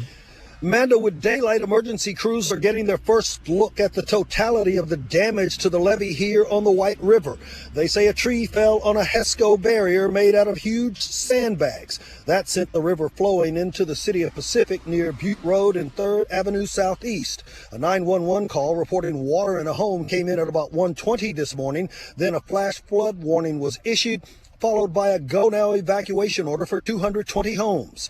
Kelly Hawks with the Valley Regional Fire Authority says that number could go higher. As of right now, it's just the 220 homes. We're monitoring the situation, and if we need to evacuate more, we'll make sure that information gets out to the people that need it. Now, the good news is since about 5 this morning, the level on the White River here in Pacific has been dropping. Live in Pacific, James Lynch, KIRO News Radio. Now to Snohomish, where a car drove directly into floodwaters. KIRO News Radio's Luke Ducey has that part of the story and joins us live. This happened at Marsh Road and Lowell Larimer Road, if you know where that is, just south of the town of Snohomish. I'm on the other side of Marsh Road, which, by the way, the road is completely flooded out. I mean, it goes down through farmland, which is completely flooded. Right near Stoker Farm, right off Highway 9 is where I am, if you know where that is. Snohomish County deputies say around 1:30 this morning, firefighters responded to a call about a car in the water. When they got there, a 33-year-old man, they say, had driven past some road closed signs. His car went into a ditch, went down into about 6 feet deep water. They pulled that man out. They tried CPR, but they say he was pronounced dead at that scene. No word if alcohol or drugs are related. Now, I was at that spot on the other side of Marsh Road just a little bit ago. I'm going to go back there after this live hit right here. I got to tell you, it is impossible not to see those road closure signs. You've really got to make an effort to drive around them. It's impossible not to see the water's edge either. I mean, there's a big light overhead that if it was, it was obviously dark out at 1:30 in the morning, so you would have seen the water's edge. But, what is really difficult is if you stop there at the water's edge and you want to turn around and do that kind of 9-point turn to go back the other way to get out, especially in the dark. The ditches there on the side of that road in some places are 10 feet deep. Obviously, this is about 6 feet deep. Sounds like the car went right in, according to deputies, and that's what happened. Really sad. This is the first flood-related death in our state during this storm.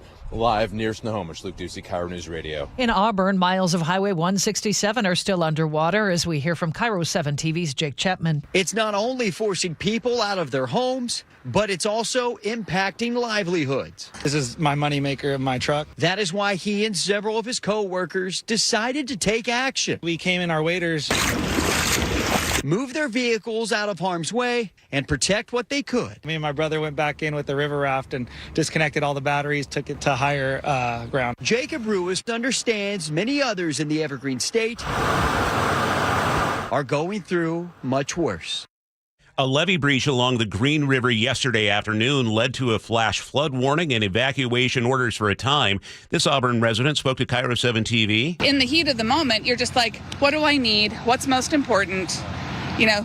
Not having any idea that we were not going to be able to come back.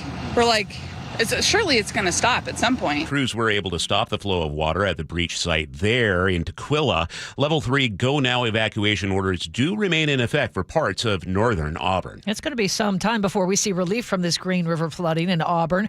KIRO Newsradio meteorologist Ted Beener says water from the atmospheric river and releases from Howard Hansen Dam will keep the river at moderate flood stage through at least December 21st. Looks like it's going to be running a little over 10,000 cubic feet per second between today and through this weekend. So that just basically means a lot of high water for the rest of the week. In Kent, Briscott Farm is pleading for help after sudden flooding left an entire property underwater. The family-run farm lost crops, equipment, and livestock as the Skykomish, I believe that would be the Green River, surged over its banks.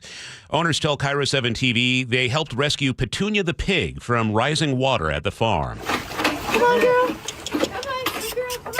Might be a little slippery. Come on. You got it, Mama. Owners say the devastation threatens their livelihood, and they're asking the community to give them support to help them recover. And a snow drought is gripping the Cascades as winter approaches. Federal data shows November was the region's warmest on record, leaving the mountains drenched with rain instead of snow.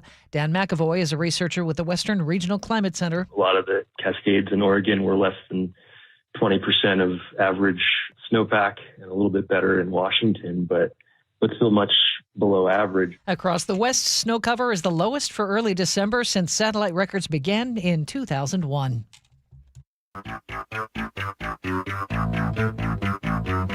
Keeping you informed since 1974.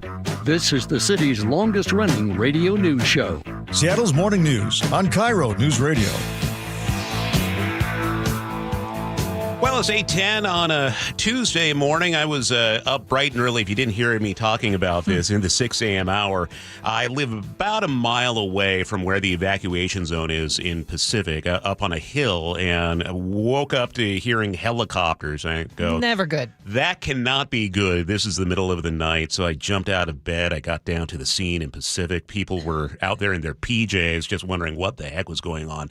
And, that time of the day, you don't see that many cars. No. A lot of people were just bailing out of the neighborhood. But it's good to know that flash flood warning is over. There's still like an evacuation order, but it's a lot less intense right now. We are keeping an eye on it for you. Producer David Burbank is here in the studio. Katrina Gishard at the news desk, and Nick Kreisha is in the control room. We're running the board and playing the music. Busy hour ahead. We have New York Times investigative reporter David Farenthold with the big national stories of the week, including why it seems nobody wants to donate to former President Biden's presidential library. Also, CBS military analyst Jeff McCausland will have the latest developments in a push for peace between Russia and Ukraine. And at 8:45, G. Scott stops by to discuss unemployment numbers. It's 8:11. A man accused of luring Bellevue police officers to the transit center with a fake 911 call, then attacking him with a knife, now faces felony assault charges. Casey McNerthney with the King County Prosecuting Attorney's Office says one of the officers suffered a 6-inch laceration on his face. Anytime that you stab somebody around the face or the neck, you're very close, really too close to comfort to your carotid artery and to your eyes. And, anytime you get stabbed in the face, it's life-changing. The other officer fired shots, wounding 38-year-old Mohammed Morey Bangura. He's due in court on Thursday. The injured officer is now out of the hospital. In Snohomish County, the man who used a pipe bomb to blow up a couple's car last year has been sentenced to 5 years in prison. Here's KIRO 7 TV's Elle Thomas. According to the Department of Justice, 55-year-old Stephen Goldstein from Everett called the couple to gloat about the explosion while using racial slurs. He's been charged with 3 federal felonies and will spend the next 5 years behind bars. It's now 8:12, and that's time for a check on the weather. It's brought to you by State Roofing and Exteriors. We're seeing some showers in spots this morning, but the rain will pick up in intensity for the afternoon hours. 55-hour high today. We're looking for about a 1/4 inch of rain. It's going to be windy this afternoon, too. For tomorrow, showers are going to cool off. Only 47 for the high. That means we're looking for some snow in the mountains. That'll make skiers happy. Partly cloudy for much of the day and just occasional showers for the rest of us. And then rainy and windy again on Thursday with a high of 50. It is 50 in Seattle right now. 8:13, we check in with Chris Sullivan at the traffic desk. And we are picking up the pace on northbound I-5 as you work your way from Tacoma on up through Federal Way. Back down to about 35 minutes, which is about a 15-minute delay. So we're picking up the pace, definitely. And then it's only an hour and 15 from Federal Way to Seattle. So all in all, we're back under 2 hours from Tacoma to Seattle, which is great. And considering that we've taken a lot of the people who would normally be on the Valley Freeway and put them on I-5, it's actually not too bad today. However, if you're trying to get up to that closure at Highway 18 in Auburn on northbound 167, we've got a crash in Sumner before Stewart, which is blocking 2 right lanes. So we're seeing a sizable backup there. Looking at the southbound direction of 405 being pretty heavy approaching I-5, and then Renton to Bellevue's about 35 minutes. Lake bridges are still in okay shape. Coming down from the north end, we do have a stall blocking the right lane of southbound 405 right at 522, and we are bumper to bumper well before Canyon Park. Hour and 15-minute trip from Everett into Bellevue, about an hour and 5 from Everett to Seattle. Lake bridges are still good. KIRO Newsradio real-time traffic. I'm Chris Sullivan. It's 8:14. A Harry Potter star joined a Grammy-winning singer for a surprise karaoke night in New York City. KIRO News Radio's Katrina Gishard is here. Ed Sheeran and Draco Malfoy, a.k.a. Tom Felton, walked into a karaoke bar over the weekend, and the pals shared a magical duet. I see my future in your eyes.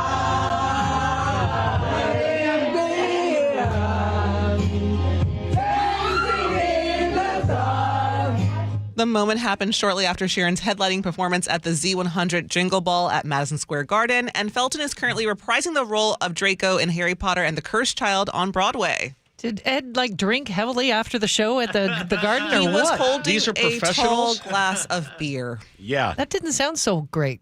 I love Ed Sheeran.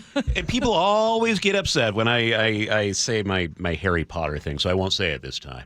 I don't know what your Harry Potter thing is. That I've never read or seen a single Harry Potter. Two of us. Well, Katrina, when that lead came in, I thought that it was going to be Daniel Radcliffe singing with Jonathan Groff, since they were on Broadway together, and Daniel Radcliffe does have an actual good voice, but that was rough. Ooh.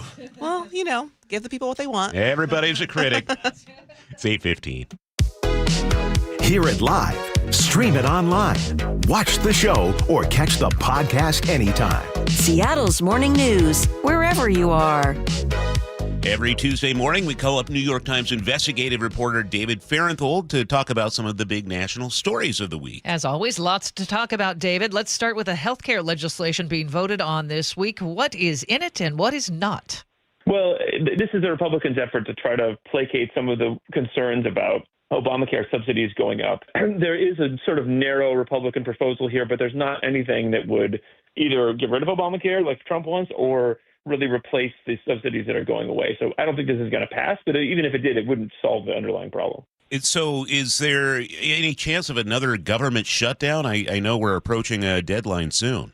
There is another deadline. I think it's coming up in January where they, the latest extension that they passed to get us out of the last government shutdown will expire. I don't know. The Democrats made a lot of political hay out of the last shutdown. I don't know if that can, if that you could just have another shutdown and get the same political benefit, or if there's some diminishing returns.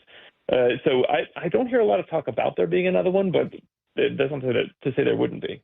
Let's talk about crime in D.C. A GOP-led House Oversight Committee released a report this week pushing the idea D.C. police were told to make an emphasis on reporting low crime statistics. What do we know about this?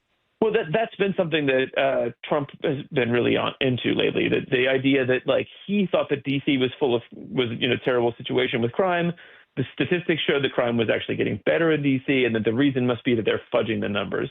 I believe that there is some pressure on police officers always to report, to change the way they report things that are on the margins. But we're talking about homicides, we're talking about assaults.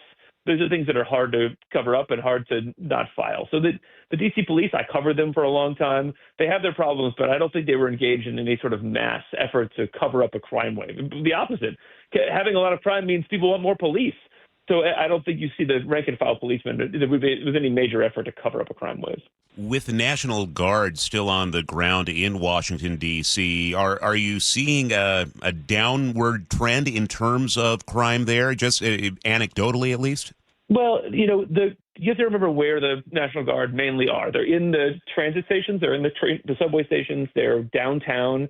Neither place where there was a huge amount of crime before. They're not in the neighborhoods where crime is, very poor neighborhoods where there's been lots of drug dealing and crime forever. So Trump has been saying now that there's no crime in D.C., no murders at all, which is wrong. There's still murders going on. But where the National Guard basically has reverted to the part of D.C. where there were already tons and tons of police, not just D.C. police, but we have a whole bunch of federal police departments, the Park Police, the FBI police. So there was not a lot of crime in downtown anyway, and so the National Guard is just sort of making that safe area already a little bit safer, I guess. David, switching topics again. A few days ago, you released an article about former President Biden's presidential library and why it appears to be in trouble. What's going on? So Joe Biden is theoretically raising money for a presidential library, and those, in general cost a few $100 million to build. Obama's cost over $850 million. Trump says he's going to raise $900 million. But you need a few $100 million just to build something, and Biden has very little. He has about $4 million, most of which came from money left over from his 2021 inauguration. He had a bunch of money left over there. So that's what he is now in his library fund. But he's raised very little from actual donors. He's done very little fundraising. And he told the IRS that they don't think they're going to raise more than about $12 million total over the next 3 years. So already some of his donors are kind of giving up on the idea that there will be a Biden library in the traditional sense, meaning a big standalone building with Biden's name on it that sort of serves as a monument to him. Instead of thinking about much cheaper options, one of which would be the University of Delaware has already got money to build something called Biden Hall to hold a Biden School of Public Policy. People are thinking, well, what if we just got a couple of rooms there? What if we just put Biden's library in a corner of this building that the state is already paying to build?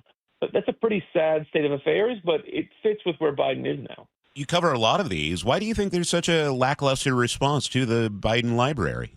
I think it's a couple of things. One, Biden most presidents, two-term presidents at least, make plans in their second terms, start the rollout, start making contacts with donors, and they enter their post-presidency with a lot of momentum. Biden was running for president until August of 2024, so he wasn't doing that. He wasn't paying any attention to that. Second, Biden's never been a great fundraiser. He's not somebody like Obama or Trump who has this gift for, or Bill Clinton has this gift for raising money.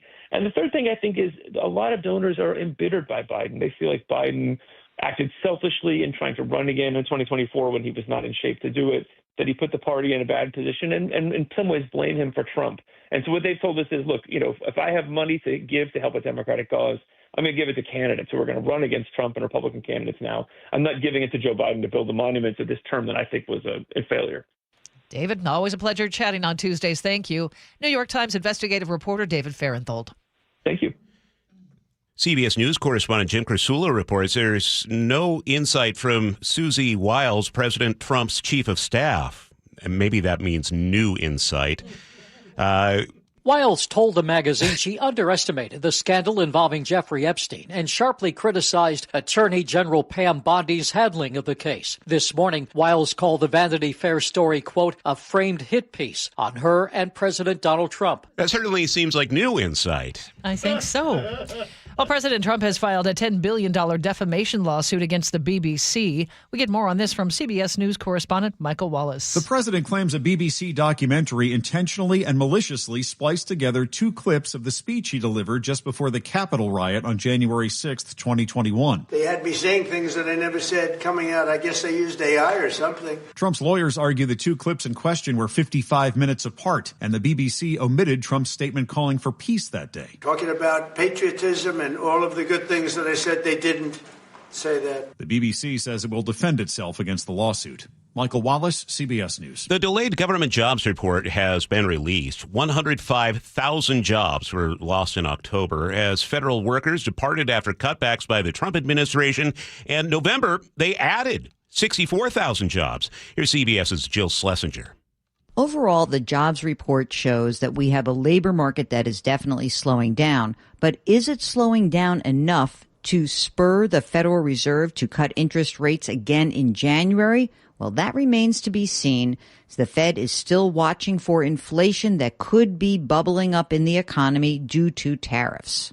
Unemployment rate rose to 4.6%. That's the highest since 2021. And G. Scott will weigh in on the unemployment rate spike at 8:45. It's just about 8:23 right now, and that's time for traffic. We do that every 10 minutes. It's been a rough morning, Sully. Yes, it has. But first, Charlie, just to let you know, we have company.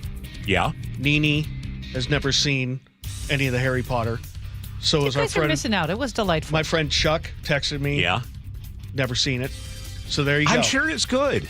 I'm positive. I mean, people seem to like good Harry Potter or two. Or 6 or 7. Yeah. So anyway, just letting you know, we're not alone. Yeah. Just not my thing. We may be outliers, but we're not alone. Looking at our drive now, we're trying to get better. It's been a rough morning. I got called out a little bit from Chantel. She's like, "What do you mean it's pretty good out there right now? It took my husband 2.5 hours." I'm like, "No, now it's okay. Back then it was awful." Yeah, at one point this morning, it was 2 hours and 20 minutes to go from Tacoma to Seattle. Right now, that number is about an hour and 45 minutes, maybe. We've got 35 minutes to get you up into South Center, but getting better. And then we've got about an hour and 15 all the way to Seattle. It's pretty slow those last couple of miles, but it's definitely manageable for a Tuesday. Olympia to Tacoma's got no issues. Valley Freeway, of course, remains closed in both directions between Auburn and Kent. South of that, though, in Sumner, we've been working with a crash blocking 2 out of 3 lanes near Stewart. They're in the process of cleaning that up. Fortunately, there isn't a huge backup there because most people have avoided 167, which is a great decision to make.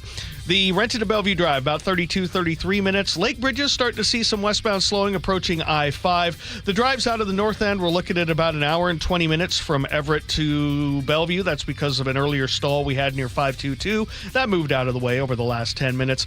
And we're looking at about an hour and 5 from Everett to Seattle. The heaviest part of that drive south of Lake City Way all the way down into downtown. Westbound 2, getting down to the Trestles, also still very slow today. This report brought to you by the Seattle Mariners holiday season. This holiday season, give the gift of Mariners baseball. Grab tickets to next season's biggest games like opening day on March 26th. Mariners.com/tickets. National Weather Service has issued a high wind warning from Everett north and from basically south of Seattle, so Tequila south. That's in addition to the flood warning on the White and Green Rivers. So a busy next 24 hours here in the weather department. Right now in Seattle, light rain is falling and it's 48. And coming up, we continue our team coverage of the flooding. Luke Ducey joins us live from Snohomish, and James Lynch is in Pacific this morning. This is Seattle's Morning News. When extreme weather hits western Washington, a flash flood warning after a critical levee breaks along KIRO Newsradio is the first place you turn. We have team coverage this morning. Live in Auburn, James Lynch, KIRO Newsradio. Which communities are hit hardest? Skagit River again going to flood to major levels. What it means for your commute. Northbound 167 underwater. MyNorthwest.com and KIRO Newsradio 97.3 FM.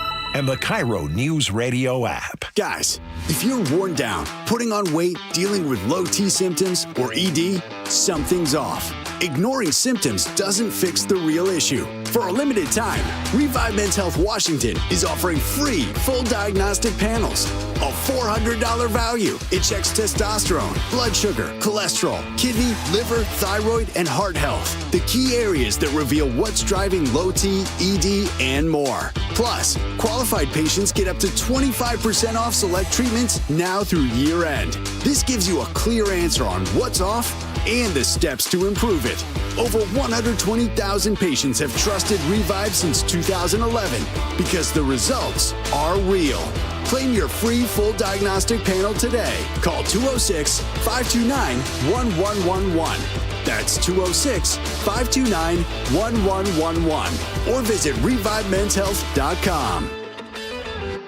The Pacific Northwest is the perfect backdrop for the holiday season. J.P. Pendergast with Pendergast Law reminds us that the roadways don't always agree. It's that combination of additional travel, changes in routine, and winter weather that make this the most dangerous time of the year to be behind the wheel. Any safety tips to help commuters keep the holidays joyful? The number one cause of accidents remains distracted driving, even during the holidays. So store that cell phone in a place that eliminates temptation. It's imperative we set the example for our teens. Also, be aware of abrupt changes in the weather and prepare for it. Sometimes it's as simple as allowing additional distance for following or stopping.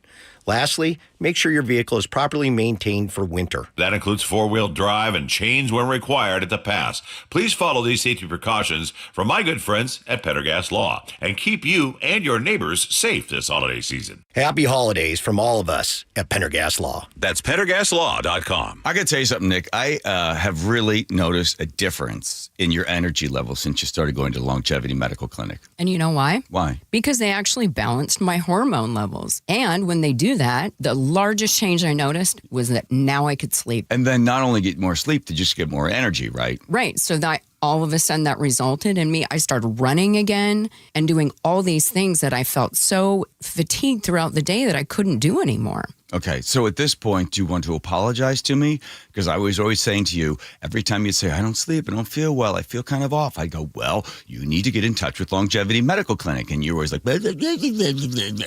I know. But now it's turned into something fun that we get to go in together. So I need to hear, you were right. You were right. You were right. I should have gone to Longevity Medical Clinic. I should have. There we go. Fine. Yes. You know the right thing to do. Get in touch with Longevity Medical Clinic. Take the free health analysis at lmclinic.com. $5,000. That's the average amount of money people in the U.S. are now spending on gas in a year. $5,000. That's crazy. If you drive, you have to download Upside, the free app that gives you cash back every time you get gas. That's right. You can earn real cash back with Upside just by buying the gas you're already buying. You can literally start earning cash back today. I use Upside every time I fill up, and I've already made around $300. You're putting gas in your car anyway. Why not get real cash back? If you like free money, download Upside. I'm saving the cash I earn from using Upside to help pay for a vacation later this year. Download the free Upside app now to earn cash back every time you buy gas. Use promo code BOOST25 to get an extra 25 cents per gallon on your first tank. You can cash out anytime right to your bank, PayPal, or a gift card for Amazon and other brands. Just download the free Upside app and use promo code BOOST25 for a 25 cents per gallon bonus on your first tank. That's code BOOST25 for a 25 cents per gallon bonus. Make this the last holiday season in that old kitchen. Hi, this is Chad Cicchini, owner of Heritage Homecraft. Our solid wood refacing system delivers a luxurious new kitchen way easier and less expensive than a tear out. You won't believe the difference. Heritage Homecraft's specialty is custom cabinet refacing and quartz countertops. With Heritage Homecraft, custom means built from scratch just for you. Our own craftsmen, not subcontractors, will reface your existing cabinet boxes with 1/4-inch thick solid hardwood and add new custom-built solid hardwood doors. We can make design changes, add cabinets, install custom features, and top it all off with a brand new quartz countertop. With the holidays here, I know everyone's busy, but if you order your new Heritage Homecraft kitchen now for select install dates after the new year, I'll give you 12% off the entire project. Hey, all year long and especially next holiday season, you'll be delighted that you did. Call today, Heritage Homecraft, 425-485-1600, 425-485-1600, or heritagehomecraft.com.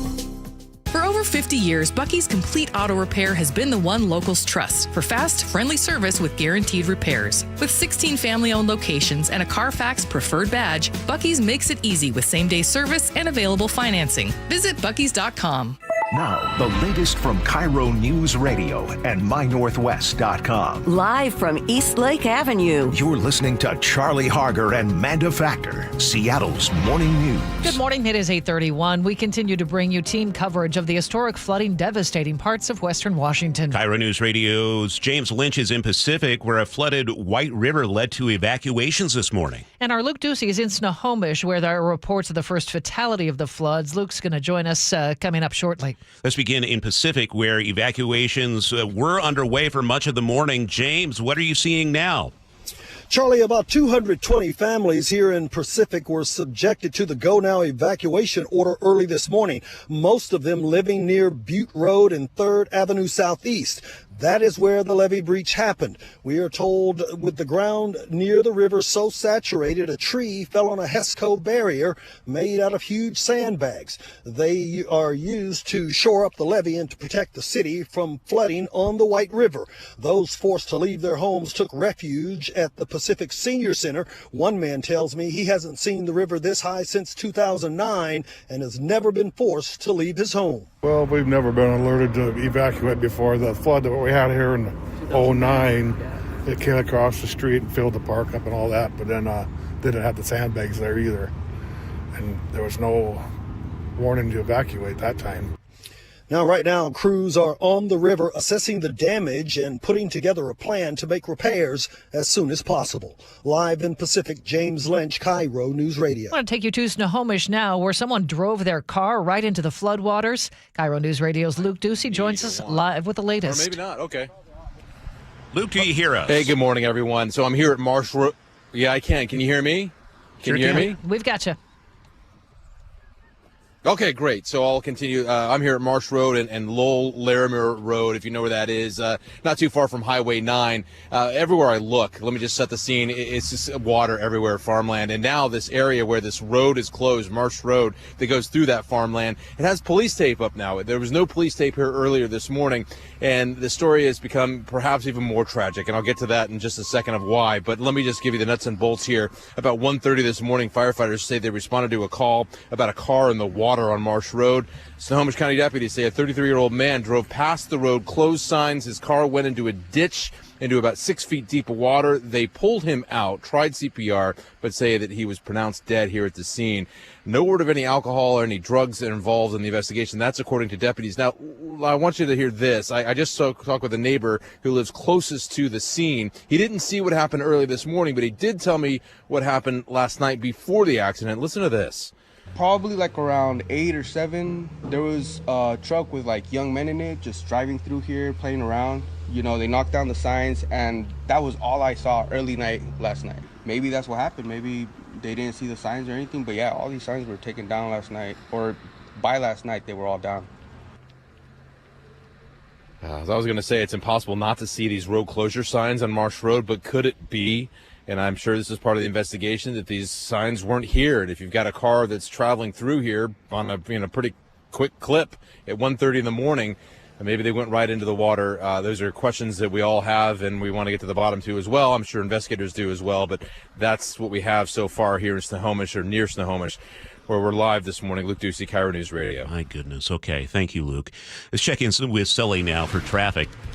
And we're slowly but surely getting better. Our travel times are coming down across the board, which is great. We still have the closure of 167 in both directions between Auburn and Kent, and we still have a pretty sizable backup from Fife up to Federal Way from people taking I-5 instead of 167. And so we've got about a 32-minute trip from Tacoma to Federal Way. That's about 15 minutes behind schedule. And then about an hour and 5 from Federal Way to Seattle. That's relatively normal.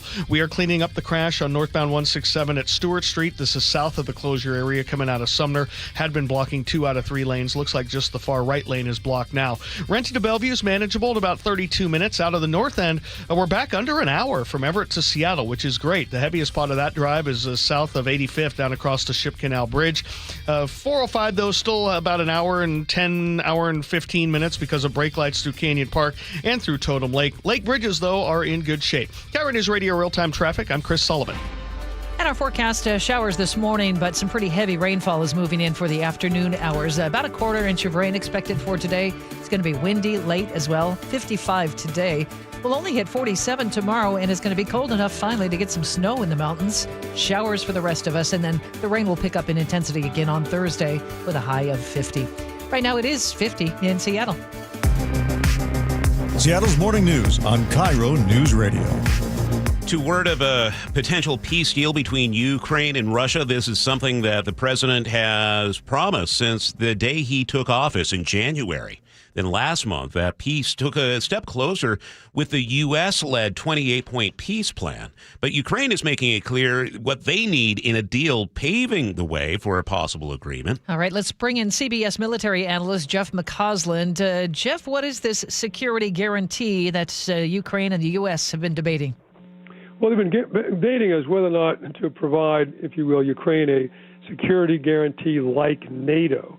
Now, pretty much they've agreed, and from the onset, and frankly, President Biden did as well, that the possibility of Ukraine formally joining NATO was off the table, at least for the time being. But now they want to provide them a security guarantee that would be like NATO. And what would that look like? Well, probably perhaps a no-fly zone over the Ukrainian battlefield. Obviously, some kind of ceasefire along the line of contact right now. Perhaps a European peacekeeping force on Ukrainian territory. Brits, French, Poles have suggested they might provide that.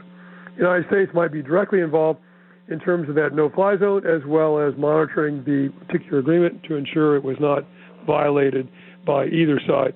Now, and the Ukrainian military would maintain their army at about 800,000, second largest army in Europe right now after the Russians, and military aid and assistance would still be provided to the Ukraine. So that seems to be the way that particular proposal has been made. Ukrainians have said they want from the United States that is voted on by the United States Senate as a treaty. Whether or not Mr. Trump will agree with that or not remains to be seen, because obviously they want to make sure this security guarantee exists beyond this particular administration. Frankly, whether that's acceptable or not to the Russians, because so far we've been largely negotiating with ourselves, I think is a bit more problematical. Okay, so what's your analysis here, Jeff? Does this have a chance? Well, it certainly has a chance because at least it shows some unity of effort. But at the same time, what I worry about, Charlie, is there may be some hidden, if you will, diversion. On the one hand, the Europeans support this idea because they say, hey, the initial 28-point proposal that you offered the Russians, the Trump administration, was largely a carbon copy of all the demands the Russians had made and huge concessions by the Ukrainians, which actually compromised our security as well. At the same time, if you read the president's national security strategy he reviewed a couple of weeks ago, he talks about Russia is not really a threat, and actually what we need to do is reestablish global stability with the Russians, suggesting perhaps that this particular war now is an obstacle between where Mr. Trump wants to be and where he is right now in terms of broader U.S. strategy. Whether Mr. Putin will accept this or not is problematical, I think, because he's still convinced I'm winning this war because my willpower is stronger than theirs. I see diversions in the alliance. I see this new national security strategy that Mr. Trump is critical of the Europeans and not of me. If I hold out, I'll eventually get what I like in terms of all the territory I demand, as well as an absence of those security guarantees. Jeff, it's a busy news morning for us, so thank you for jumping on with us here on Seattle's Morning News, and we'll be checking in with you throughout the week, especially as we learn more about this congressional testimony about the Caribbean boat strikes. We will save that for another day. Jeff, thank you very much. 39 now. Sully, what's coming up in traffic? We're going to take a look at the slowing coming up out of Pierce County. Heavy brake lights today up through Federal Way. We'll break it down next. After a close call against the Colts, Jason Myers with his 6th field goal of the day.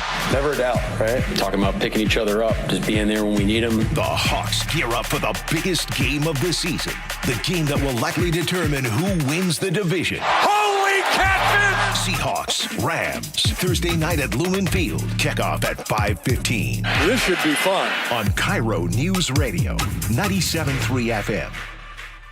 Well, the wet, chilly weather has certainly arrived. It's Mike Salk here, and if your attic and crawl space are well insulated, your home should be fine. Should feel cozy and warm without your furnace having to work overtime. But you'd be surprised to learn how many homes in Western Washington lack insulation in these spaces. It's why you call Crawl Pros. If you're feeling cold drafts or seeing that heating bill spike, now's a great time to learn if you got anything going on behind that crawl space or attic by calling Crawl Pros. They'll come out to your house just like they did to mine, do the corner-to-corner inspection. In my case, they found the problem, showed me the pictures, and then they got it all fixed. Now, if they do discover your home is under or improperly insulated, they'll show you all the utility rebates that are available to help you get the work done correctly. Like if you're a PSE customer and your home was built before 1990, you could get a rebate to cover up to 95% of the cost of the insulation job. If you're worried anything is going on in your crawl space or attic, including critters, water intrusion, mold, plumbing issues, anything, call Crawl Pros and schedule your free corner-to-corner inspection at crawlpros.com. This is the story of the one. As an HVAC technician, he and his digital multimeter are in high demand. So when a noisy office HVAC turns out to be a failing blower motor, he doesn't break a sweat. With Grainger's easy-to-use website and product information, he selects the product he needs to keep everything humming right along. Call 1-800-GRAINGER, click Grainger.com, or just stop by. Grainger, for the ones who get it done. Makita's built for the pros who show up early, who don't do shortcuts, only precise cuts. With tools built to last, job after job, year after year. Performance that pays off, because when the job calls for the best, you answer. And when you need the best, you call on Makita. Built to be the best. Available at the Home Depot.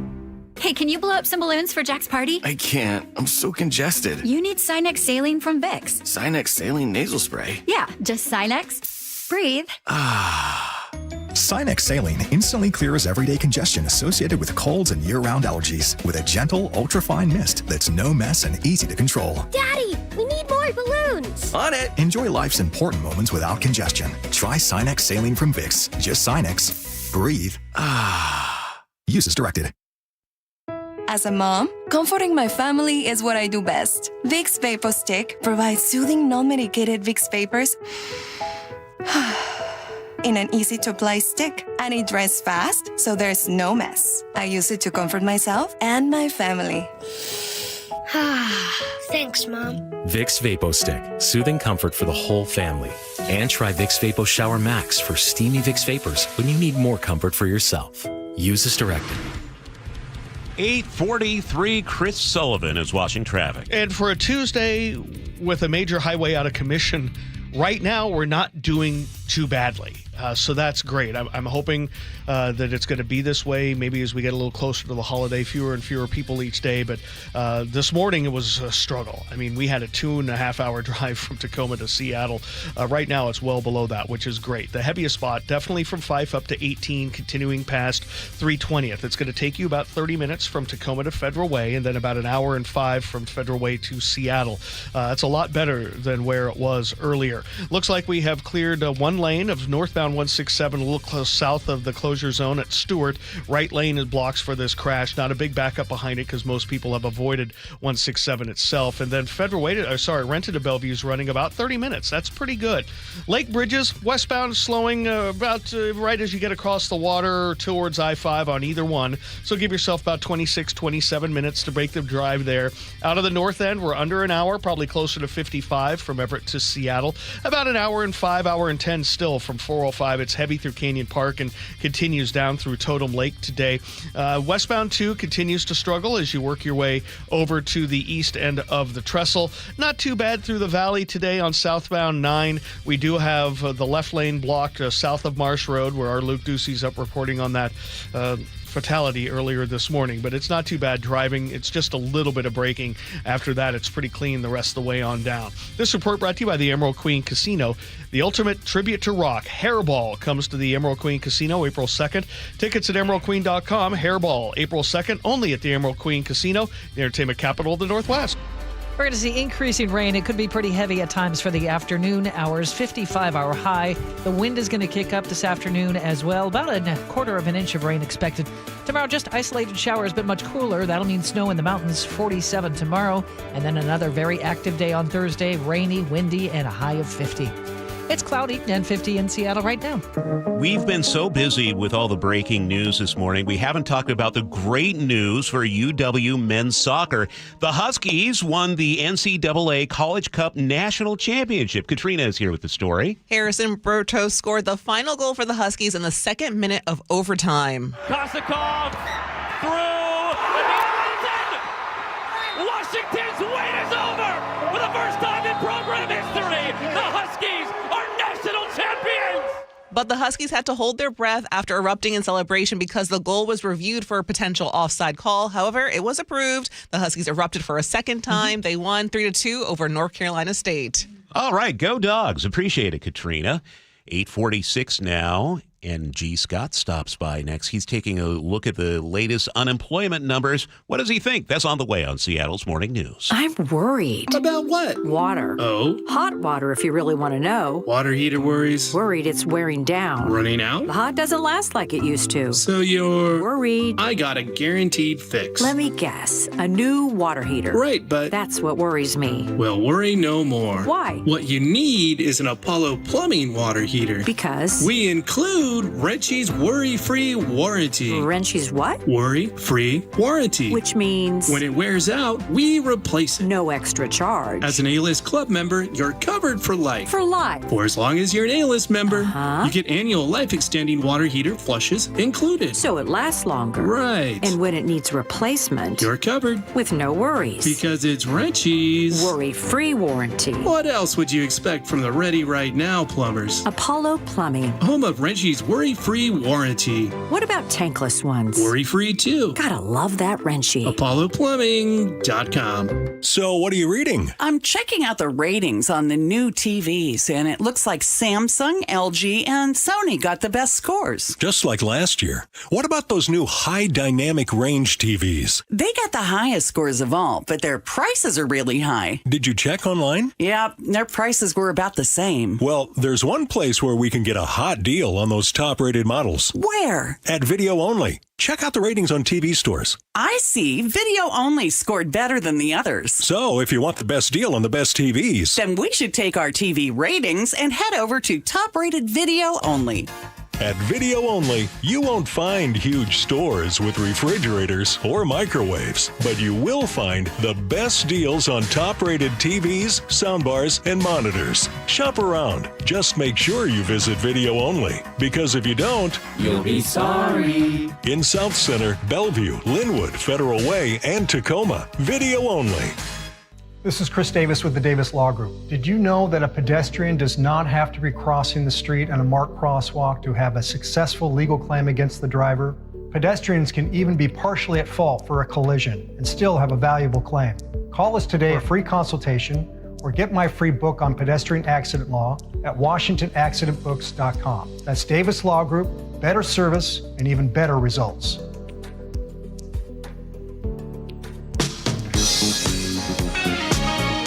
Seattle's morning news. Hear it live, stream it online, watch the show, or catch the podcast anytime on mynorthwest.com.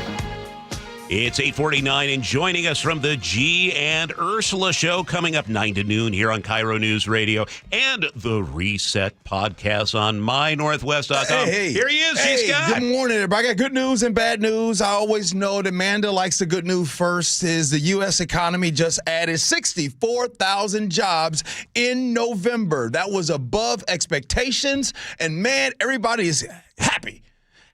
However, the bad news the bad news is there was a big drop in October. And what I mean by drop, I'm talking about 105,000 jobs. And that was due to like federal workers leaving payrolls after buyouts and layoffs. And you guys know, and you all know, you talked about a lot of layoffs that happened here locally and across. So what does that mean? That means the unemployment rose to 4.6%. This is a 4-year high. So there's somebody that says to themselves, I am voting to make sure the economy is better. Well, the unemployment is better. It's higher. It's 4.6, even with the jobs that got added. So this is pretty much a red flag. As we all know, the October report now marks the first time in almost 8 decades that a monthly snapshot has not included the unemployment rate.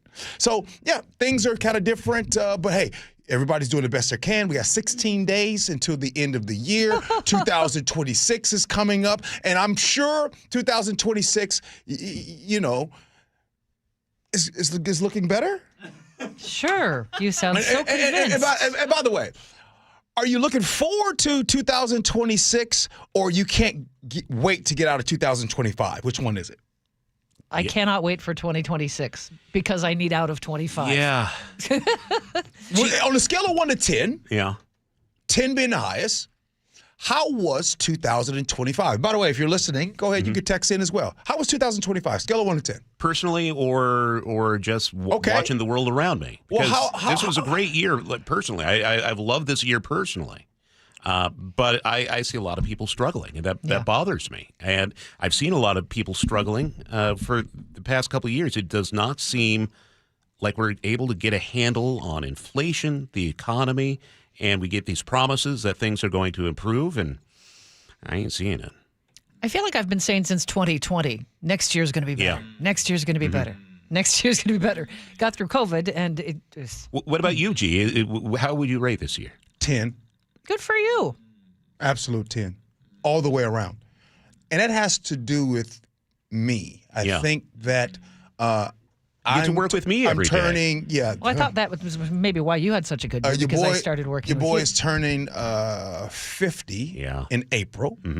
And I think that this year has been a year of me really discovering this new type of way of living and being, right, as before. I think that and by the way, some of you all have probably gone through this, or maybe you're going through it.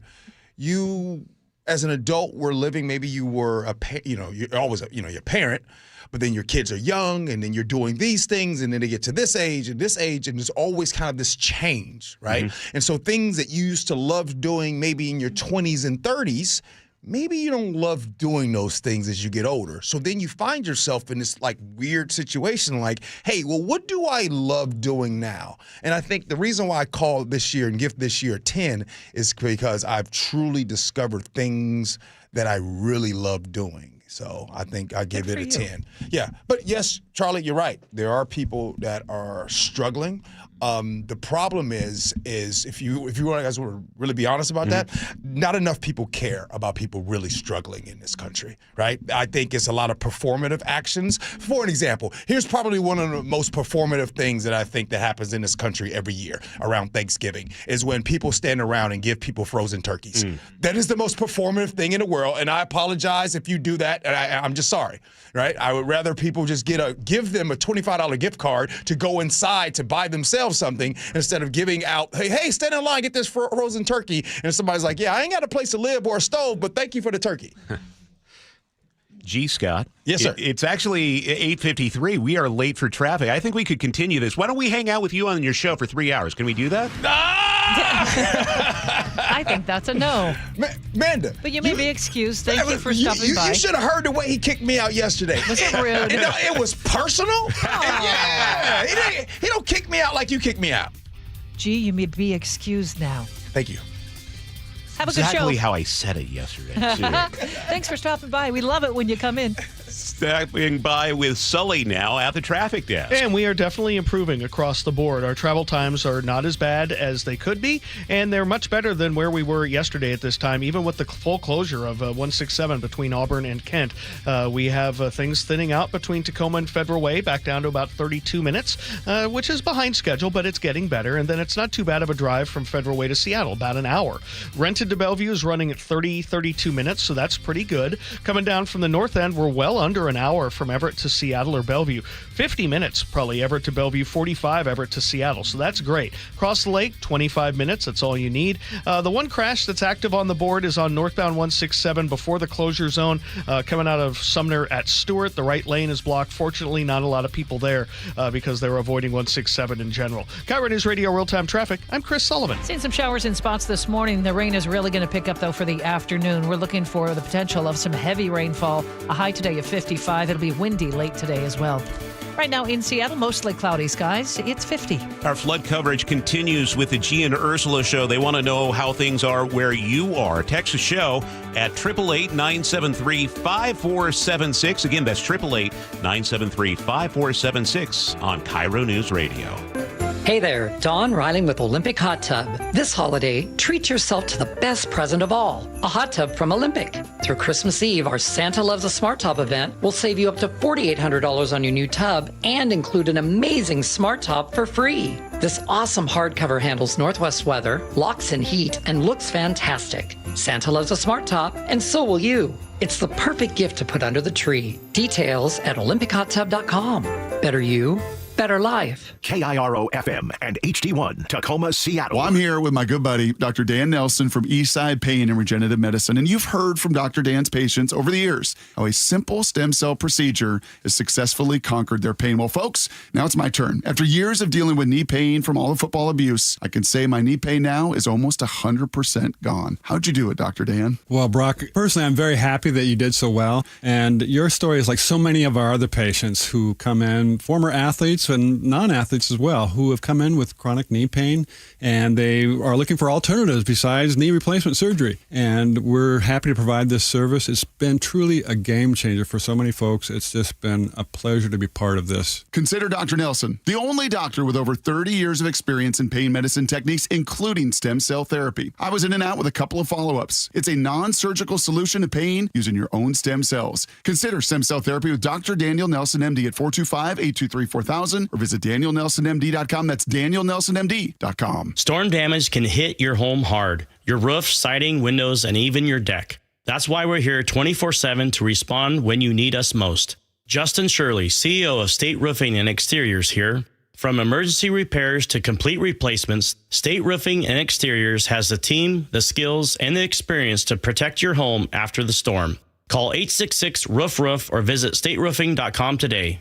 State Roofing and Exteriors, held to a higher standard since 1968. From holiday hosting to unforgettable gifts, Omaha Steaks delivers the world's best steak experience. And now, during their Sizzle All the Way sale, you can get 50% off site-wide at omahasteaks.com. Plus, our listeners get an extra $35 off with promo code SKY at checkout. I was lucky enough to receive Omaha Steaks as a gift, and it was everything I had hoped for. Items were individually packaged so I could cook for the entire family. Or if I was the only one home, I would treat myself with a delicious steak, sides, and even dessert. I loved those nights by myself. Right now is the perfect time to save on delicious gifts and holiday hosting favorites. Every steak is perfectly aged to maximize tenderness and hand-cut by master butchers in America's heartland. It's holiday magic made easy. Save big on gourmet gifts and more holiday favorites with Omaha Steaks. Visit omahasteaks.com for 50% off site-wide during their Sizzle All the Way sale. And for an extra $35 off, use promo code SKY at checkout. Terms apply. See site for details. That's omahasteaks.com, code SKY. Jason Rance here with our local tax expert and advocate, Greg Nunn from None Better Tax Resolution. So you and I have talked before about the folks who think they can do this themselves. And again, I imagine there are a lot of people who are saying, well, new administration, fewer staff members, now I truly can get it done. Really, in this situation, I do feel really bad for the taxpayer because here you're getting a notice. You call the IRS, you're going to be on hold for 45 minutes to an hour. And so getting through is going to be more difficult. And when you do get through, you're going to be talking to people that are not as well trained as they have been in the past. Which makes it even easier for them to take advantage, even if it's not intended, against the person who owes taxes. I've heard it said that they just will make up something because they want to respond to the taxpayer. And people are going to get some really bad information and they're not going to know. If you're having trouble with the IRS, call Greg Nunn, None Better Tax Resolution, 425-947-1967, or Google NUNN, None Better Tax Resolution. Take your business to the next level in 2025 with help from WaFd Bank. WaFd Bank's business accounts and cash flow tools get you paid in hours, not weeks, so you can grow your business and meet your goals. You need a best bank. Visit wafdbank.com to learn more. Member FDIC. Your